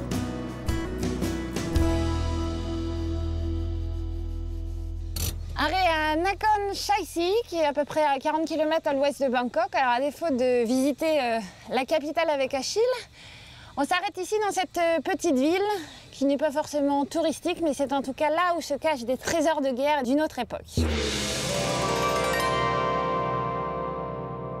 Au Jezada Technic Museum se cachent effectivement des trésors vieux pour certains de plus de 50 ans. Cette collection d'engins est née il y a 20 ans de la passion d'un homme d'affaires, Jezada, dont l'amour des vieilles mécaniques est sans limite. Notre vieux HY va devenir l'objet de toutes ses attentions.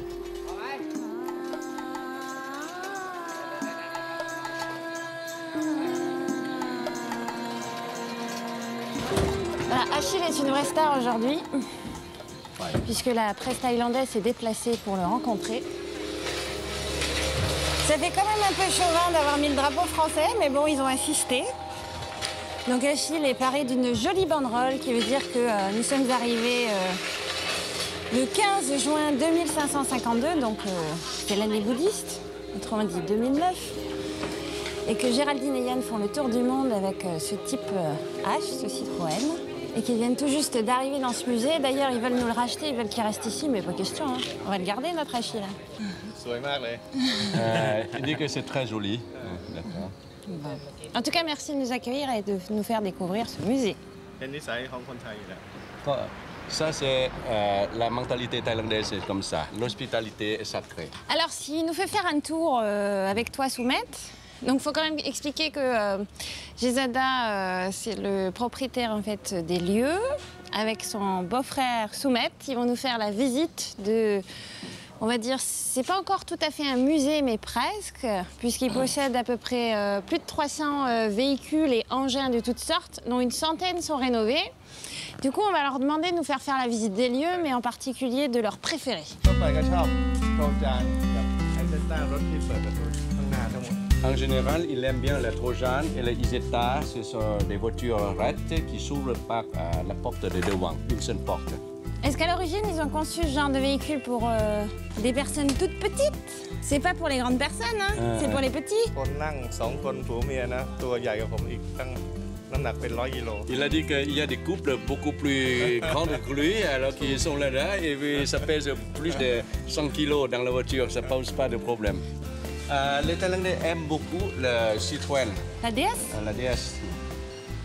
Elle est très très jolie. Donc la peinture est toute neuve, toutes les pièces sont origines, il n'y a rien qui est remplacé. Et le radiateur, il n'y a même pas de trou. Le nid d'abeille, c'est nickel. C'est ce qu'on appelle le Messerschmitt. Donc c'est de fabrication allemande et on l'a trouvé en Suisse. C'est exactement comme le cockpit d'avion. Ça, c'est le préféré de Jezada parce que c'est un tout petit véhicule. C'est le Moshe. MC Moshe, c'est de fabrication française. Ça va, ça rentre, ça fait tout juste. C'est incroyable cet endroit. Même en n'étant pas passionné de véhicules, on peut quand même adorer l'endroit. C'est à la fois ludique, pédagogique, c'est génial. Attends, je vais faire un tour avec toi. Oui, vas-y. C'est la classe. y a une sirène. Wouh! On se sent pas du tout à l'étroit dans ce genre de voiture. Salut! Avec ses 300 voitures et ses centaines d'épaves en attente d'une restauration, Jezada a de quoi être heureux. Il manque pourtant à sa collection notre bon vieux Achille. Tout est bon pour nous séduire.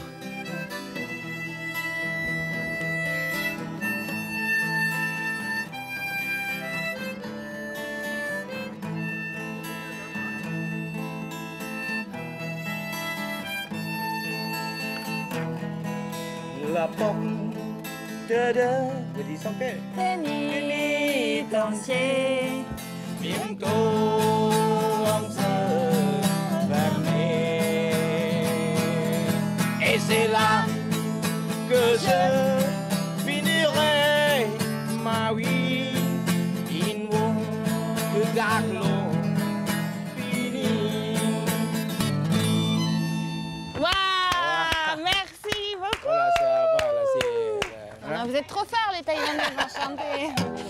Donc voilà la nouvelle star, c'est Surya. Surya, ça veut dire sourire. Hein? C'est-à-dire que soleil, monsieur soleil. Soleil, ouais, mais le soleil, ça va avec le sourire. C'est ça, ouais. Je voulais passer un mot pour la route de la paix. D'accord, c'est comme ça, vous pouvez de la paix. On passe le message alors. Exactement. Merci, merci Surya.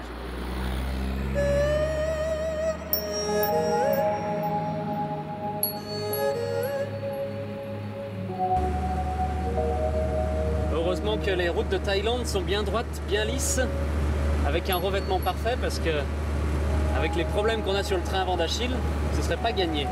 Entre les carottes qui jouent des castagnettes et la direction qui commence à avoir un jeu plus que certain, je pense qu'on n'irait pas très loin.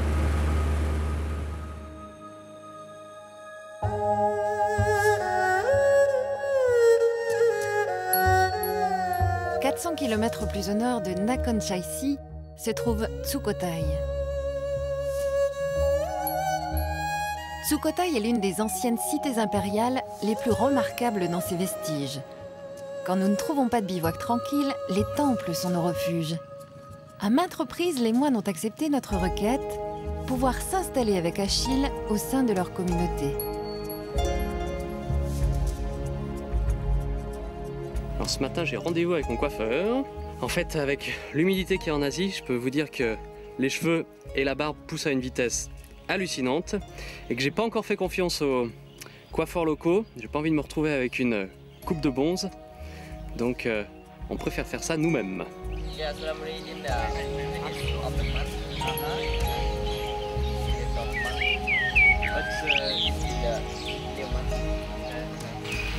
But you very short.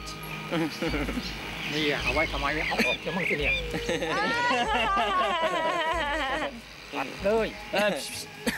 sont méchants. It's for women. For women? No, for men. And you do yourself?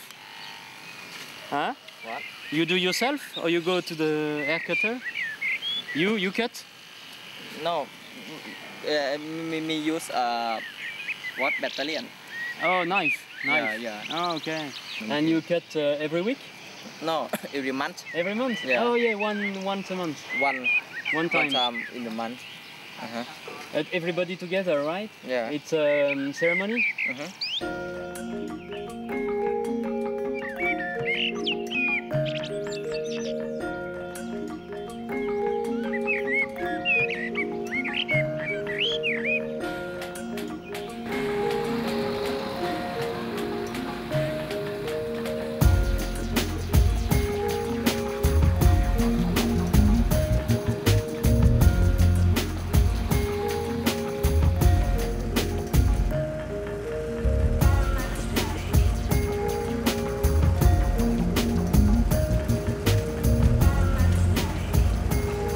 Ça y est, nous voilà sur la route cambodgienne. On ne savait pas exactement ce qui nous attendait derrière ce passage de frontière. On nous avait parlé de routes relativement mauvaises, de pistes, etc. Et finalement, on trouve une route goudronnée, quasiment neuve, ce qui fait le plus grand bonheur d'Achille et ce qui surtout va nous permettre d'apprécier sereinement la beauté des paysages cambodgiens.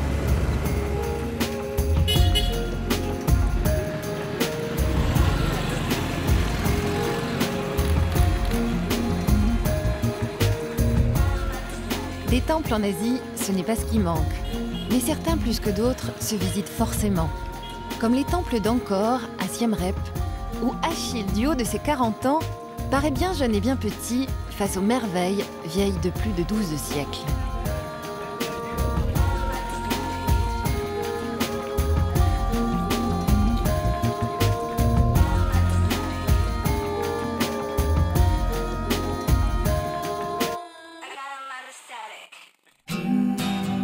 Au Cambodge, comme au Vietnam, pas si simple de trouver sa place dans le trafic. Sur le marché grouillant de Phnom Penh, c'est une famille cambodgienne qui servira de guide à Yann et Géraldine. Rien de tel pour goûter à la cuisine khmer. C'est l'avantage de voyager avec Achille. Partout où il passe, il fait sa star. Alors comment refuser l'accueil chaleureux de tout un peuple ?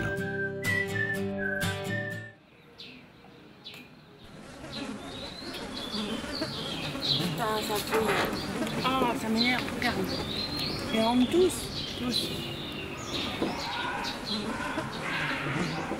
15 tonnes de moustiques. Même le matin, ils décrochent pas. Ça met toujours de bonne humeur. Un réveil un petit peu difficile ce matin. On a passé une super mauvaise nuit, on s'est fait bouffer par les moustiques. Mais sinon, tout va bien. Il est à peine 6 heures.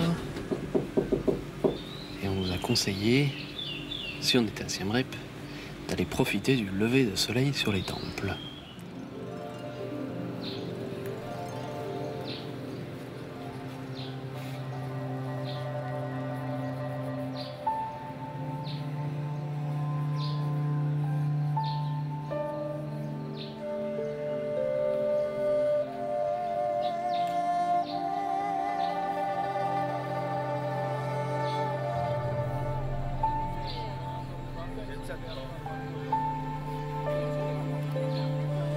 J'avoue que c'est pas ma spécialité de me lever de bonne heure.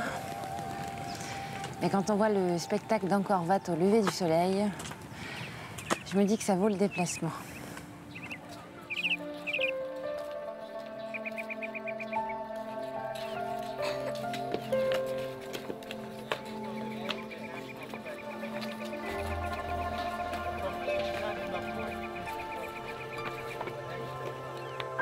Explorer la cité d'Angkor aux aurores, loin des foules, est une expérience inoubliable. Sur des centaines d'hectares, les temples restaurés ou en cours de rénovation dévoilent un travail à la fois titanesque et délicat. Au XIVe siècle, à la fin de l'Empire khmer, la nature reprend ses droits. Aujourd'hui, cette dernière dévore toujours les pierres. Magique.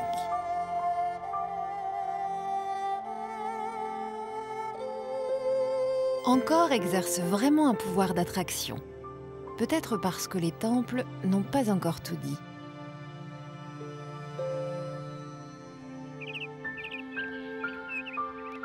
Si vous êtes un adepte des puzzles, le temple du Buphaong est vraiment un endroit pour vous. Il y a plusieurs dizaines d'années, des archéologues français avaient décidé de démonter le temple pour le consolider à sa base, puisqu'il était en train de s'écrouler.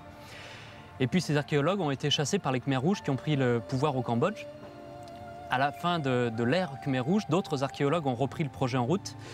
Mais ils ont eu beaucoup de mal puisque les Khmers rouges avaient entièrement détruit tous les plans qui répertoriaient la construction du Buphaong. Et c'était un vrai cauchemar pour eux puisqu'ils ont dû reprendre pièce par pièce et essayer de reconstruire un petit peu à tâtons ce puzzle. Et aujourd'hui, ils n'y sont toujours pas arrivés et on se trouve ainsi dans une forêt de plusieurs hectares, jonchée de pierres qui ne demandent plus qu'à être réassemblées.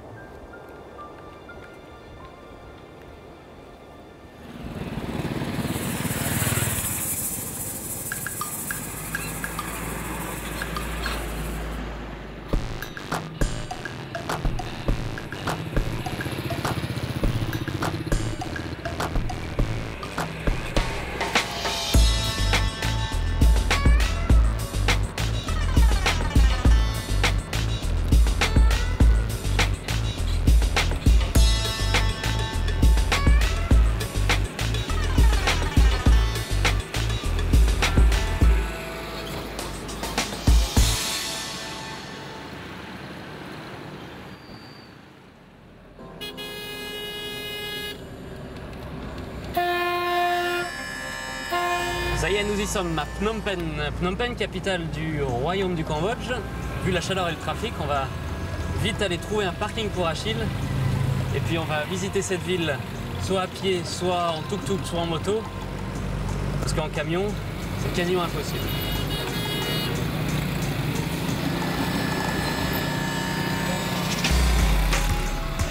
Comme beaucoup de villes asiatiques, Phnom Penh, malgré sa taille humaine, connaît une folle circulation. Pour ne pas se retrouver dans les bouchons en permanence et risquer aussi une surchauffe du moteur d'Achille, nous garons le camion sur un parking et explorons la ville à pied ou en moto. Alors, autour de ce marché, il y a une vie, c'est hallucinant le trafic. Je me demande comment les gens arrivent à rouler avec toute leur moto et surtout comment il n'y a pas d'accident. Parce que ça fait plusieurs heures qu'on se balade dans ce marché, on n'a vu aucun accrochage, tout se passe tranquillement, doucement. Et ils ont vraiment une habitude vraiment bien rodée de se faufiler à travers les allées. Le trafic n'est jamais arrêté, c'est doucement mais sûrement. On avance, on avance. Alors on a rencontré Vai. Vai est cambodgien, mais il a habité plusieurs années en Suisse. Et aujourd'hui il nous propose d'aller faire un tour de marché pour nous faire une cuisine typiquement cambodgienne. Si Vai est à l'aise pour parler, sa femme est en revanche très effacée. Mais pour ce qui est du commerce et de la négociation, elle sait y faire. Ça négocie le prix sec. Qu'est-ce que c'est ça? Un poivron? Comment ça se dit? Des piao. Ça c'est des desserts du riz collant. Du riz collant? Ouais, du riz collant. Tu mets un petit peu du lait noix de coco, sucre de canne. En fait, tu fais du riz collant sucré, quoi. Voilà. Et ça, c'est du riz collant noir. Parce que du riz collant, t'as deux sortes. T'as blanc et t'as d'eau noire. D'accord. Tu vois? Toi, tu goûtes? Bon, allez. Bien sûr. Tu commencerais par lequel, toi? Ouais, pour moi. Vas-y, d'abord. C'est du riz collant. Ça se mâche longtemps. Non, mais c'est très bon.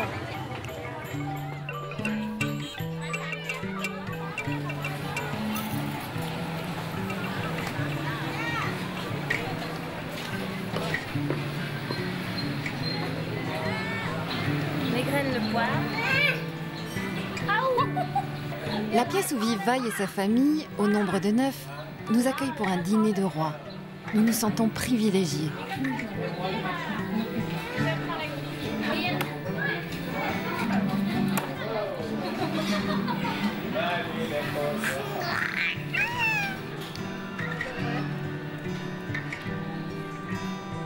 Very good.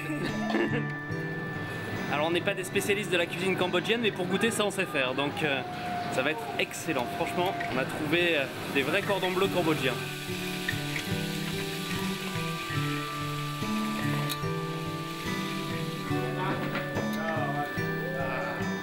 Très belle table, hein? Ouais. De la soupe, des crevettes, ça sent bon. Le seul point un petit peu gênant, mais c'est ce qu'est en train de nous expliquer Vai, c'est que ce sont les invités qui passent à table et les filles qui ont tout préparé, et ben elles mangent après. Vai, comme la plupart des Cambodgiens, a connu les horreurs du régime de Pol Pot. À Phnom Penh subsiste un lieu, le S21, qui à lui seul fait prendre conscience du génocide cambodgien commencé en 1975.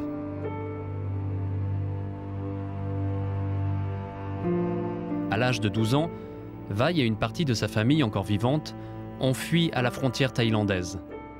Peu après, ils ont été envoyés par la Croix-Rouge internationale en Suisse.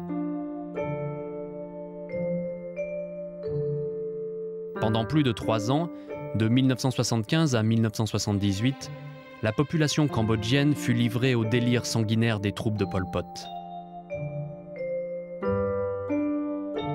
La prison de Tuol Sang, plus connue sous le nom de S21, reconvertie en musée aujourd'hui, présente l'horreur indicible de ce régime qui extermina plus de 2 millions de Cambodgiens et réduisit le pays à néant.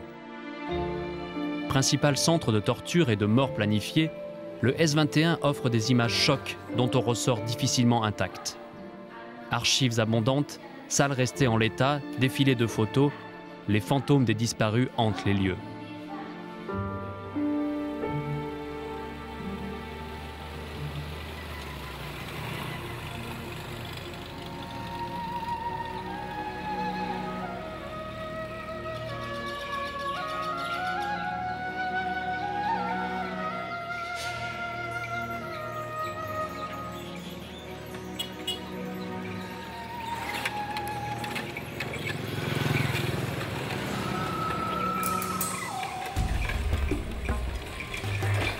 La région de Krassier, au nord, est pourvue d'îlots comme celui de Koh Trong. Facile d'en faire le tour à vélo en quelques heures. $2. For two. $1. $1. Yes. Okay. Okay. And where we go here? You go here around this. Ok. Ok, good. Je vais quand même vérifier l'état des pneus parce que j'aimerais pas crever par cette chaleur-là et réparer en plein soleil.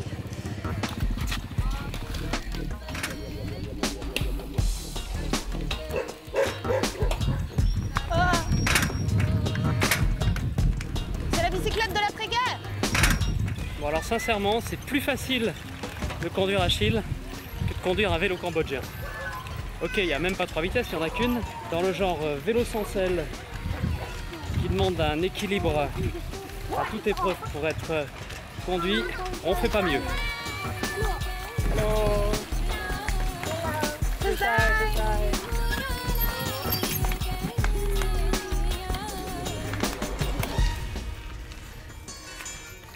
Ah, une première petite pause pour les fesses. Ah, je vais quand même vous montrer l'état de la selle, ça vaut le détour. Ça s'appelle une selle cambodgienne. Je crois pas que je ferai un tour du monde comme ça en vélo.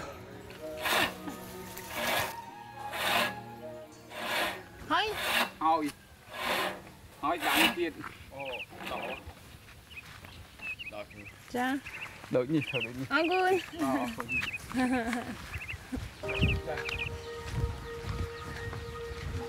Ouais, c'est ça. Ça, c'est sa maison. Hi. C'est ce qu'on appelle l'hospitalité cambodgienne. Yeah, Géraldine. G. Yann. Yann.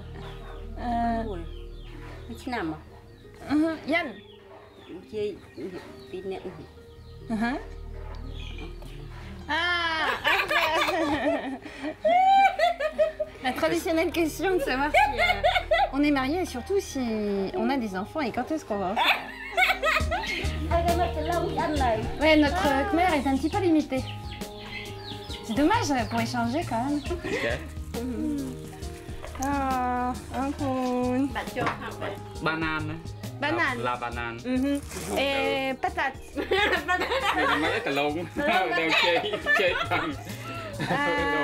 Cambodia? Patate? Đâm lông. Bye bye, thank you.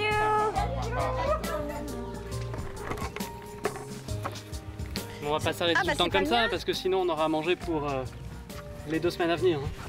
Oui, je pense que si on fait chaque maison de l'île, à mon avis, dans 3 jours, on n'a toujours pas fini.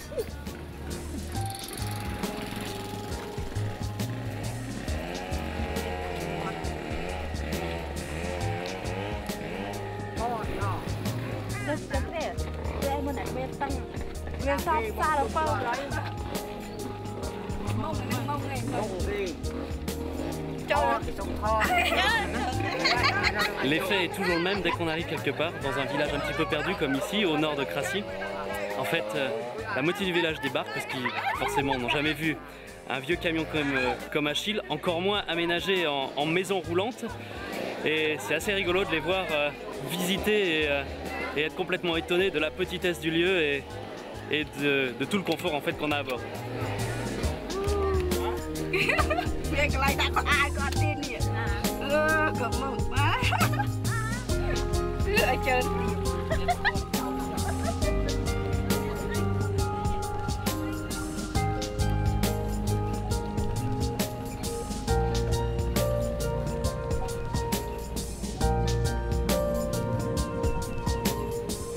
Arrête-toi plutôt qu'autre chose, hein. Mets-toi pas dans le fossé.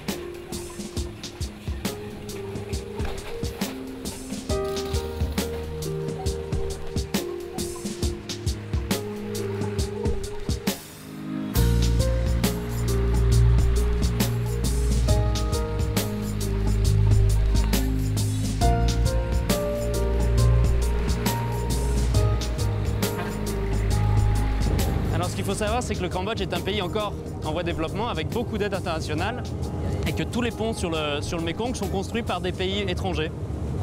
Et donc ici, aucun pays n'est encore venu prêter main forte au Cambodge pour construire un nouveau pont sur le Mekong. Et donc on traverse avec une barge.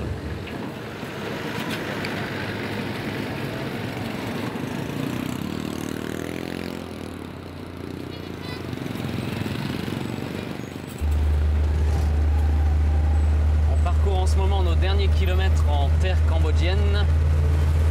On se dirige doucement vers le Vietnam et le passage de frontière entre le Cambodge et le Vietnam s'annonce l'un des plus difficiles pour nous puisque le Vietnam en fait interdit toute entrée de véhicules étrangers sur son sol et donc Achille est, le moins qu'on puisse dire, pas vraiment le bienvenu.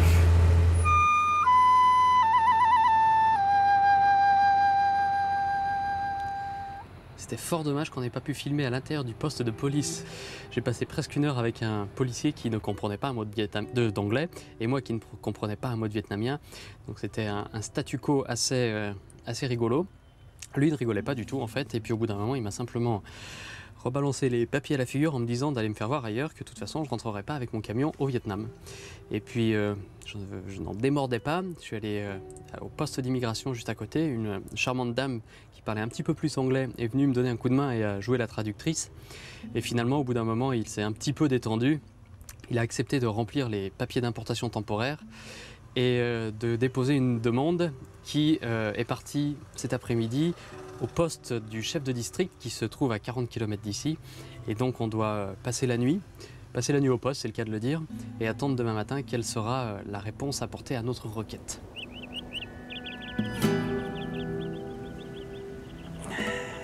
Le film dès le matin, c'est quand même dur. Hein.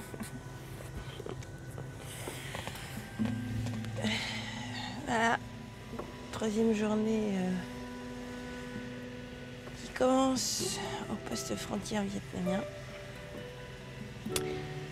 Espérons que ce sera la dernière journée d'attente. Nous attendons la petite signature du chef des chefs de la police. Je vais aussi dire un truc, on a de quoi tenir un siège d'une semaine parce qu'on a acheté suffisamment de nourriture et d'eau pour attendre. Au-delà d'une semaine, je pense que les nerfs vont commencer à craquer.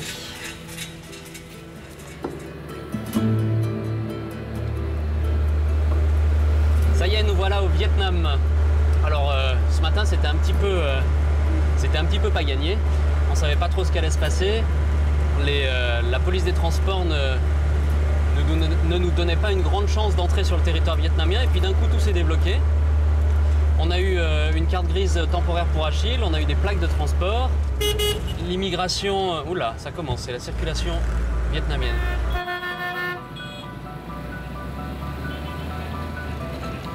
Pour vous donner une idée du monde sur les routes, le Vietnam est un territoire s'étirant sur 2000 km du nord au sud. Très étroit, le centre du pays mesure seulement 60 km de large. Et plus de 87 millions d'habitants peuplent cette longue bande de terre. Bizarrement, on arrive toujours à se faufiler partout.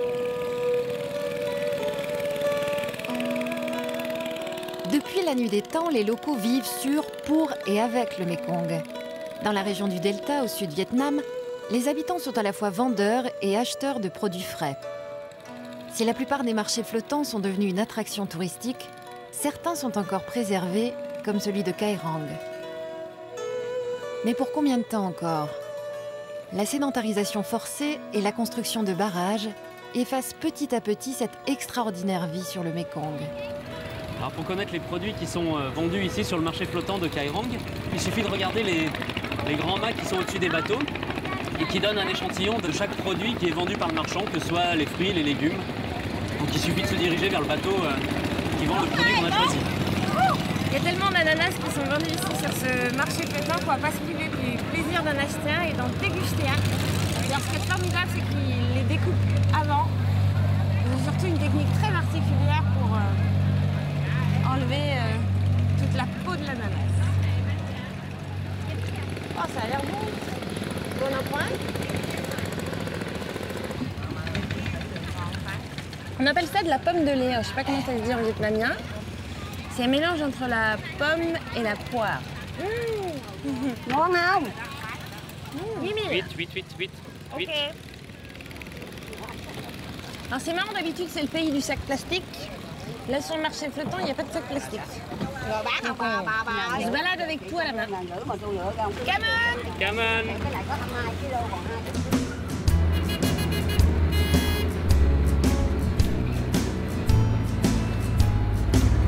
Ça y est, on a quitté le delta du Mekong et on se dirige à présent vers le nord. Et pour éviter la fameuse route numéro 1, la route côtière à la circulation complètement démentielle, on a choisi de passer par l'intérieur des terres et de traverser la montagne. Et donc on se trouve actuellement sur la piste Ho Chi Minh. Alors aujourd'hui c'est une route en relativement bon état avec quelques trous quand même. Mais à l'époque de la guerre du Vietnam, c'était une multitude de pistes qui permettaient de ravitailler les combattants du Nord en nourriture et en armes.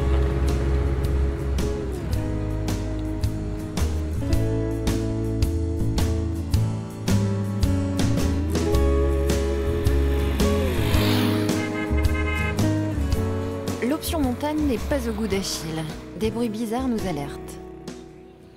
À mon avis, c'est on voit, il y a une mâchoire de frein qui est en train de sortir du tambour de frein. Ça voudrait dire qu'il y a une mâchoire qui est en train de se... Ouais, qui s'est détachée du tambour. Ça craint? Bah, je sais pas si ça craint, pour le moment ça freine, mais ça fait du bruit, j'espère qu'on va pas tout éclater. L'un des points positifs dans ces galères mécaniques, c'est la curiosité qu'Achille suscite. Avantage, nous trouvons facilement de l'aide. À chaque fois avec des bouts de ficelle, les petites mains supplémentaires nous permettent de repartir. Normalement il a rien fait, il a démonté, c'est tout. Et il remonte sans regarder dedans. Comme je n'ai jamais démonté de frein de ma vie, je suis bien obligé de faire confiance à ce mécano. Mais est-ce que c'est vraiment un problème de frein? Je n'en sais rien en fait. Après quelques kilomètres, la réparation semble tenir. Il nous reste 160 km avant d'arriver à Hoi An. On espère que les freins ne vont pas lâcher. En tout cas, on a été super accueillis par ce petit mécanicien au bord de la route. Et preuve de l'hospitalité des Vietnamiens, il a catégoriquement refusé le billet de 50 000 dong, c'est-à-dire à peu près 2 €, 2,50 € que je voulais lui offrir parce qu'il ne voulait pas être payé. Et pour lui, c'était vraiment un honneur de servir un étranger qui s'était perdu au milieu de ces montagnes.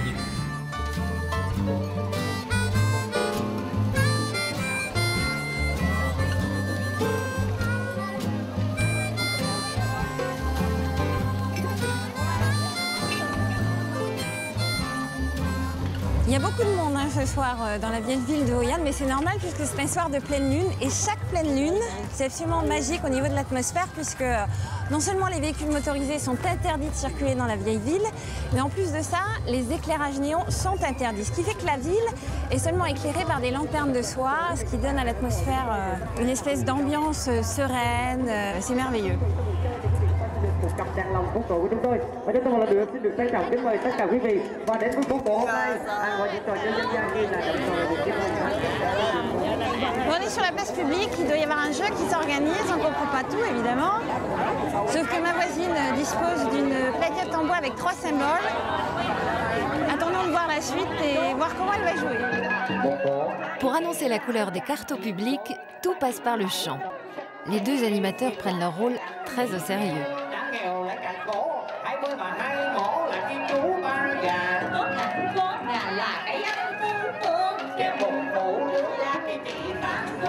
Je ne comprends pas toutes les règles. Je sais qu'ils ont 3 symboles sur leur plaquette. Mais en fait, ils ont les 3 symboles là qu'ils ont sur leur plaquette. Et puis il y a certainement un des responsables du jeu qui tire les baguettes dans le pot. Et sur les baguettes, il y a les mêmes symboles en fait sur leur plaquette. Et c'est comme une sorte de jeu de loto en fait. L'ambiance est tellement sympa que je ne résiste pas à l'appel du jeu. So I have to show it. Yeah, we show the same word. If you have the same word, you are a winner. But not the same. Les hommes en jaune sont chargés de distribuer un drapeau après vérification de la tablette gagnante. 3 drapeaux et c'est bingo.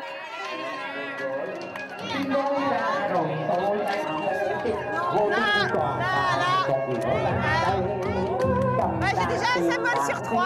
Je suis encore la grande gagnante du bingo local. On verra. Ouais,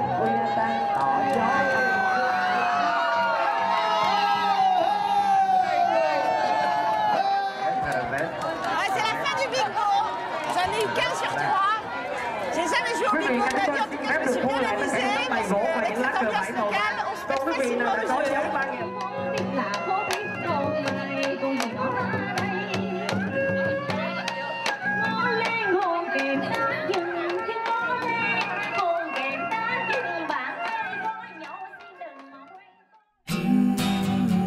Une jambe d'Achille en roue libre et voilà Yann et Géraldine obligés de changer de moyen de locomotion.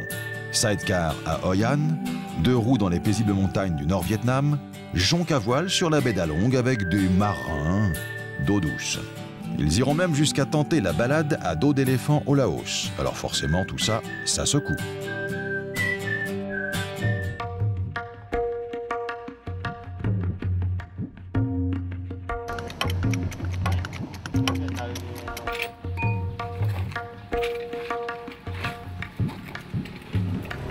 La roue est vraiment tordue, on a environ 3 cm de différence entre le haut et le bas de la roue. Avec des freins qui me semblent en très très mauvais état.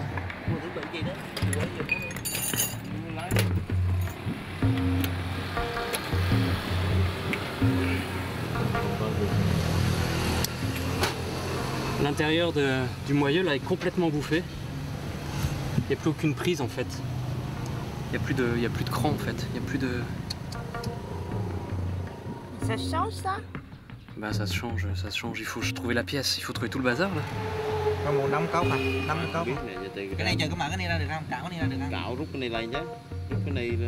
Petite conférence pour savoir ce qui est cassé, ce qui est réparable, ce qui n'est pas réparable, ce qu'il faut commander, ce qu'il faut faire venir de France ou d'ailleurs.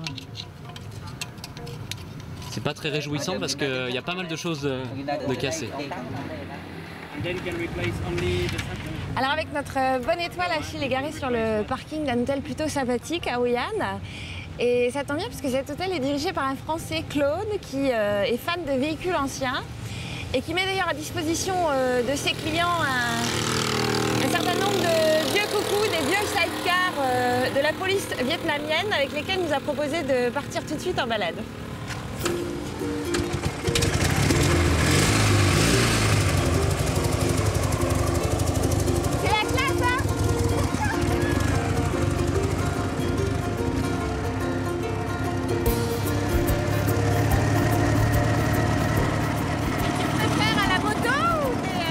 Le sidecar.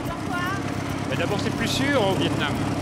Parce qu'en cas d'accident et quelqu'un te rentre dedans, tu tombes pas. Donc c'est plus une question de sécurité. Et puis de plaisir à conduire aussi. Ah oui, j'aime bien.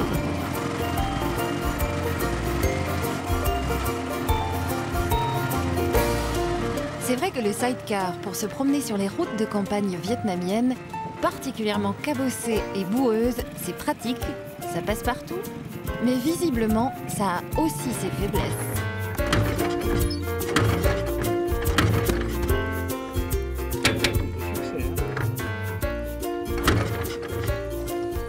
Mais en fait, Claude, il a décidé de nous emmener en balade en sidecar, mais à mon avis, on va devoir pousser jusqu'à l'hôtel. Hein.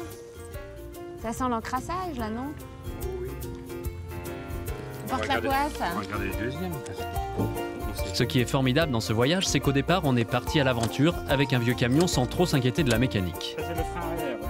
Le frein arrière, et finalement, on se retrouve à gérer des problèmes en tout genre.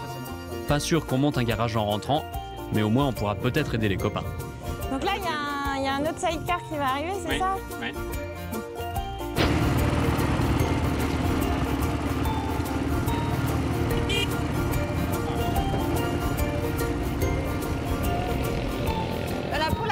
Nous sommes une deuxième fois en panne.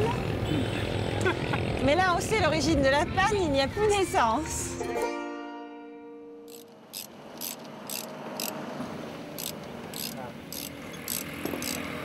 On va essayer de réparer.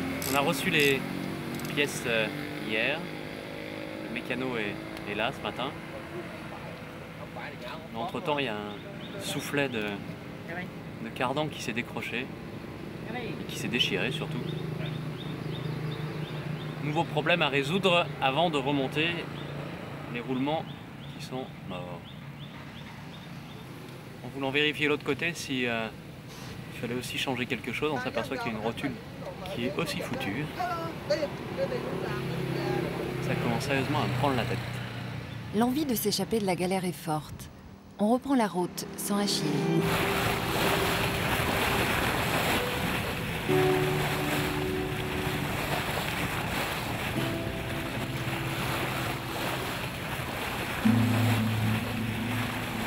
On est parti pour 3 jours de découverte dans la baie d'Along à bord d'une jonque à voile. C'est un ancien bateau de pêcheurs. Et les débuts sont un petit peu laborieux parce que non seulement le temps est gris et pluvieux, mais en plus il fait froid. C'est surtout l'humidité qui pénètre partout. Et du coup, on a un petit peu de mal à se réchauffer et apprécier l'atmosphère.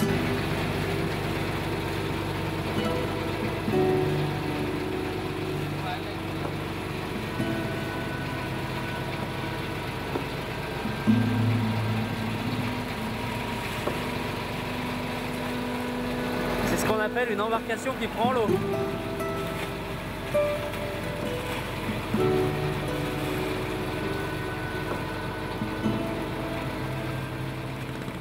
Comme beaucoup de sites reconnus dans le monde, la baie d'Along est presque un passage obligé.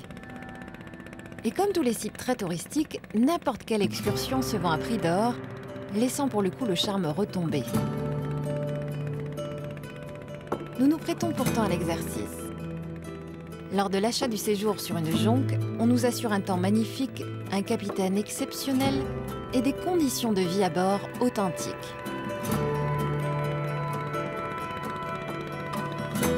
Dans ces maisons flottantes, les Vietnamiens élèvent des poissons qui se trouvent en fait dans des nasses qui flottent entre des bidons qui se trouvent sous la maison. Et donc les familles élèvent ces poissons qui sont ensuite vendus sur les marchés de l'île de Cat Ba qui est toute proche d'ici.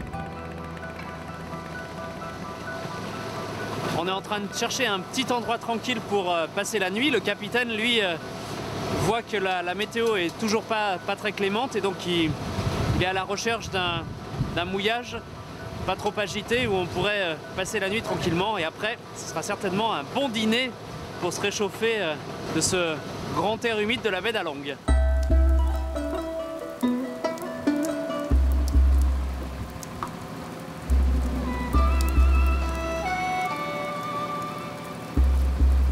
Comment transformer un poste de pilotage en cuisine et en salle à manger.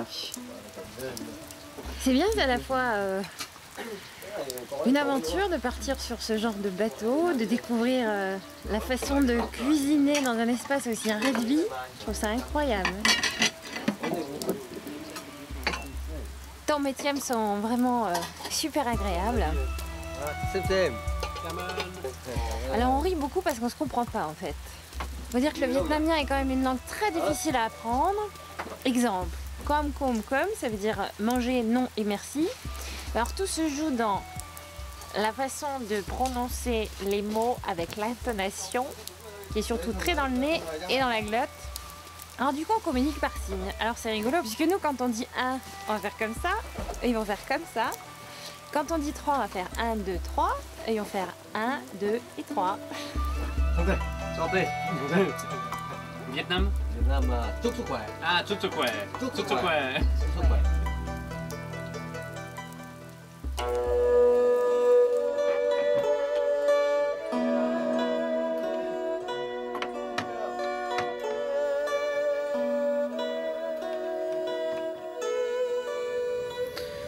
Bon, bah, il fait aussi mauvais qu'hier.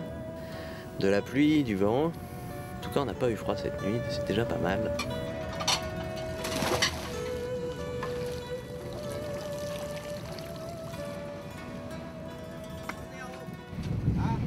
Bah, le soleil n'est pas au rendez-vous, mais le vent, oui. Et donc, du coup, on est en train de hisser les voiles de la jonque. Ça va être très, très beau.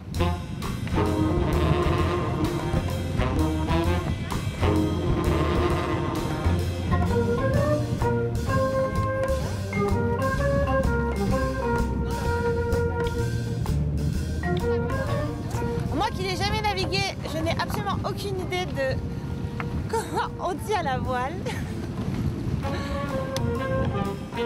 J'ai pas pris de cours de navigation dans ma vie, mais ils ont mis les voiles et on est en train de naviguer face au vent, donc je vois pas comment on va pouvoir avancer. Puis là, il y a tout qui est en train de se décrocher avec le vent et la pluie. Bah, c'est tout un programme.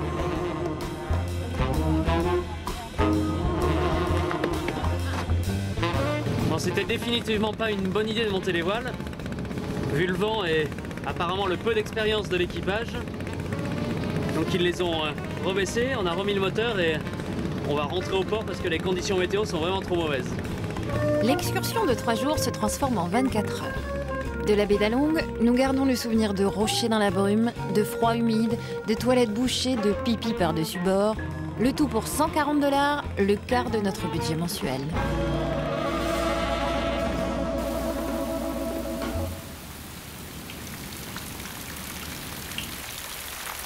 Au Vietnam, les minorités ethniques sont encore nombreuses. Parmi elles, dans les montagnes du Nord, se trouvent les Ao Noirs. Nous avons la chance de vivre quelques jours à leur côté, l'occasion de se plonger dans leurs traditions plus que festives.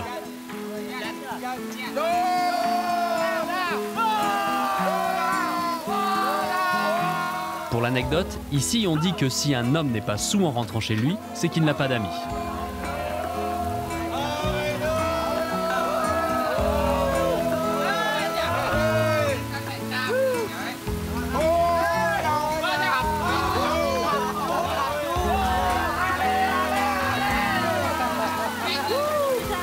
On n'arrête pas de faire cul sec, je peux pas. Au bout du 5e, on est sous.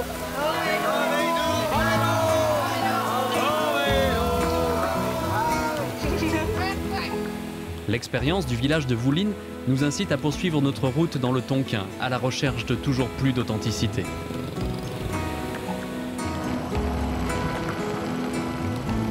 Pas de regret d'avoir laissé Achille. Les pistes empruntées sont parfois bien boueuses et étroites.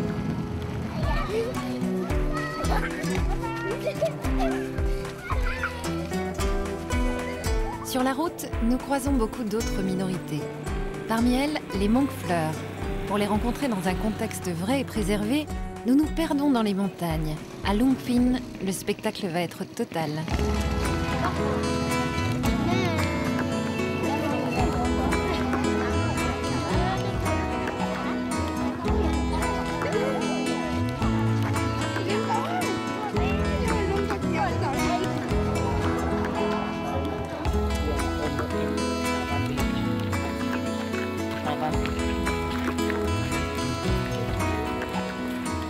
Après une boucle de 1000 km dans ce Tonkin coloré, nous allons retrouver notre camion enfin réparé pour filer tout droit vers le Laos.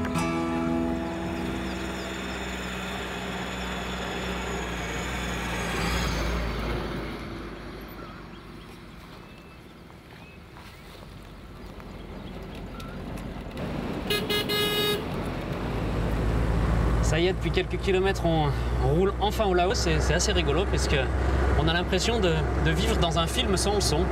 Il y a très peu de voitures, il n'y a plus de klaxons comparé au pays qu'on vient de quitter, le Vietnam. Et c'est un grand soulagement, beaucoup moins de stress. Et on espère que ça va continuer pendant toute notre visite de ce tout petit pays.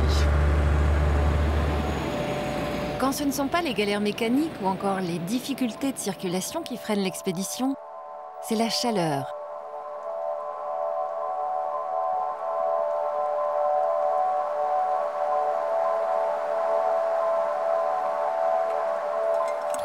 Alors ce soir c'est omelette, pour changer un petit peu des soupes de nouilles et du riz frit. Et comme il fait une chaleur accablante dans le camion, on a sorti la cuisinière d'été, histoire de se faire une petite popote à l'extérieur et de pas encore plus surchauffer Achille.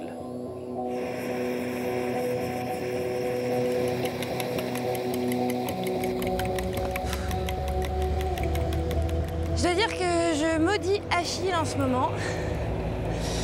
Parce qu'en ce moment, il doit faire à peu près plus de 45 degrés. Alors les nuits dans notre jolie boîte à métal sont assez insupportables à vivre. Et ce matin, en se levant, on voulait regarder le thermomètre à combien de degrés il faisait à l'intérieur d'Achille. Et on s'est aperçu que même le thermomètre a rendu l'âme. Pour preuve, il était bloqué à 50 degrés. Il faut attendre le soir pour tenter une sortie, même si la fraîcheur est toute relative.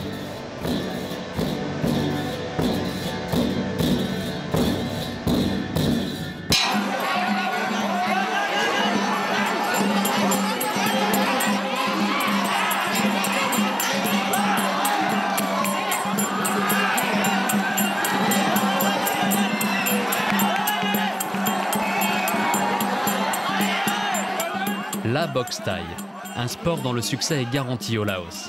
Les samedis sont l'occasion pour les amateurs de combat de se défouler. Les boxeurs, âgés de 7 à 25 ans, ont tous droit à leur quart d'heure de gloire.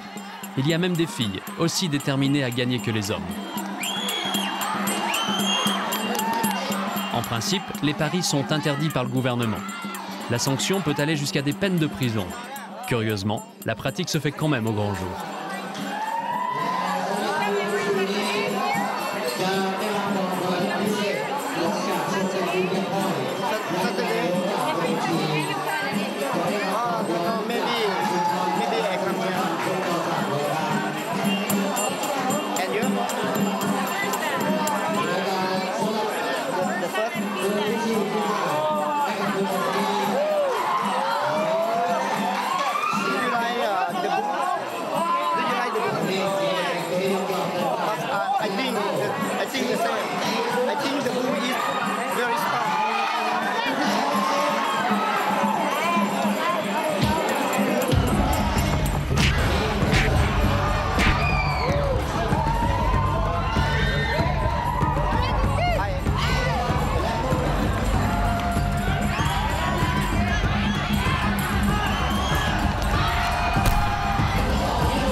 National, l'un de leurs sports favoris. Après 5 matchs consécutifs et plus de 2 heures d'ambiance locale, c'est vrai qu'on se prête un petit peu au jeu, mais j'avoue que c'est pas trop mon truc quand même. Hein. Les restaurants de rue, c'est ça notre truc. Les plats proposés sont tous différents, leurs saveurs et les produits utilisés aussi. Et les prix, minimes. Ils sont pour nous indissociables de la vie asiatique. Pendant 1 an, la nourriture de rue a constitué l'essentiel de nos repas.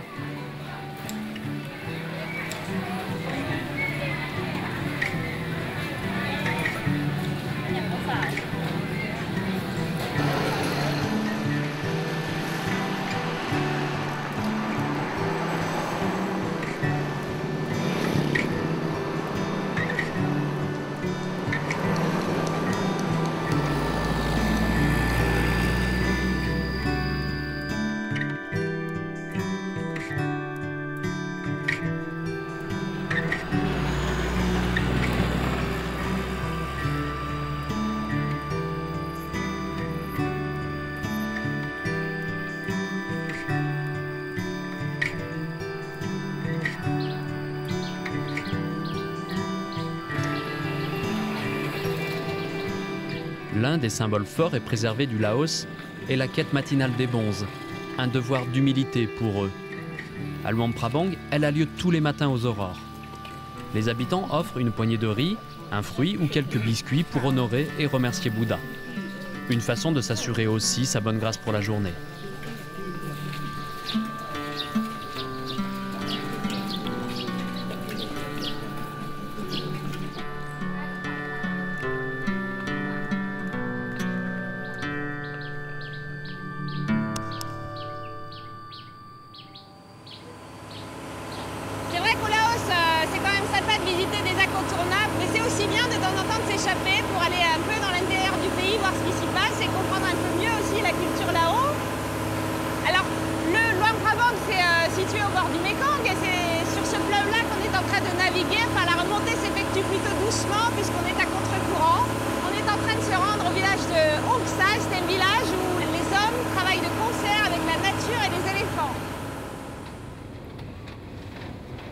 Fin du voyage en bateau après plus de 8 heures passées sur le Mekong.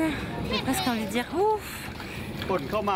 Mais le voyage n'est pas fini pour arriver à Hong Sa. Hong Sa? How much?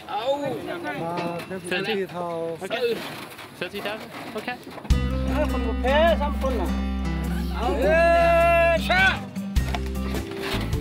Ben, ça commence bien, notre taxi brouche ne démarre pas. Le voyage pour aller à Hongsa n'a pas commencé.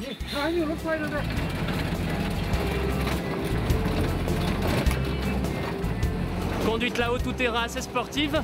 En fait, je sais pas si c'est mieux de faire cette piste à la saison sèche maintenant et de manger des kilos de poussière, ou de la faire à la saison des pluies et rester coincé dans la boue.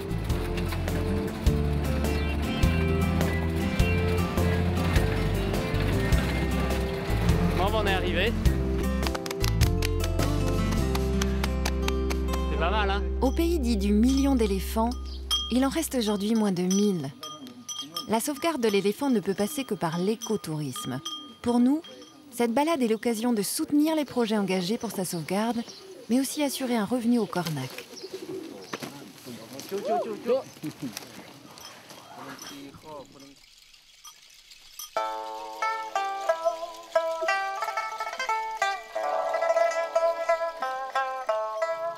C'est assez inconfortable.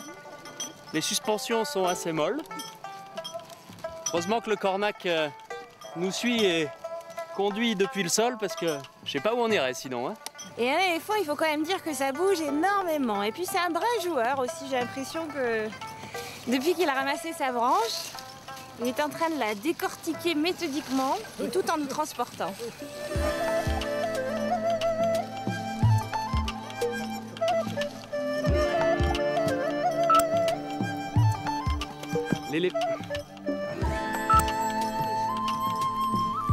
Alors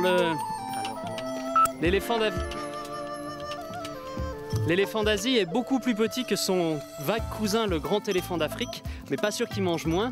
En effet, le Cornac nous a dit tout à l'heure qu'en plus de tous les feuillages qu'il mange à longueur de journée, son éléphant mange jusqu'à 200 kg de bambou par jour, ce qui n'est pas un merde. En effet, le Cornac nous a dit tout à l'heure qu'en plus de toutes les feuilles qu'il mange à longueur de journée, son éléphant pouvait manger jusqu'à 200 kg de bambou par jour, ce qui n'est vraiment pas rien. L'image fait sourire. Aujourd'hui, les hommes remplacent en partie les éléphants pour le travail dans les forêts. C'est l'une des mesures qui assurera à l'animal une vie plus confortable et lui permettra aussi de se reproduire.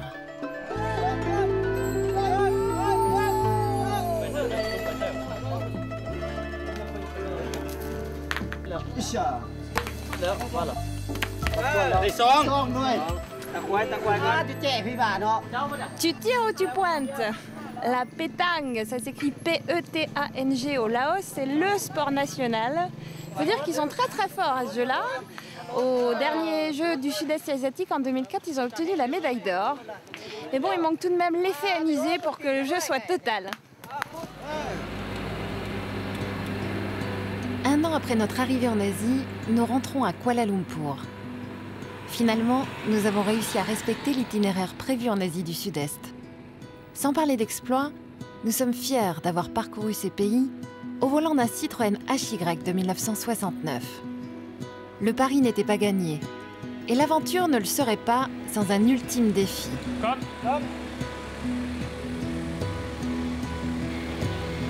Ok, go. Pour terminer ce voyage, nous décidons d'aller au Proche-Orient, dernier embarquement dans un container pour Achille. Les mâles sont descendus, on les accroche. On va tous angler et puis après, ça sera au tour d'Achille de prendre place dans cette grande boîte. Au Moyen-Orient, le temps imparti va nous obliger à tracer la route. 2 mois plus tard, après avoir traversé la Jordanie, la Syrie puis la Turquie, nous serons sur un ferry direction l'Italie puis la France. Achille n'aura plus de frein, une direction presque morte. Mais nous arriverons devant chez nous avec lui.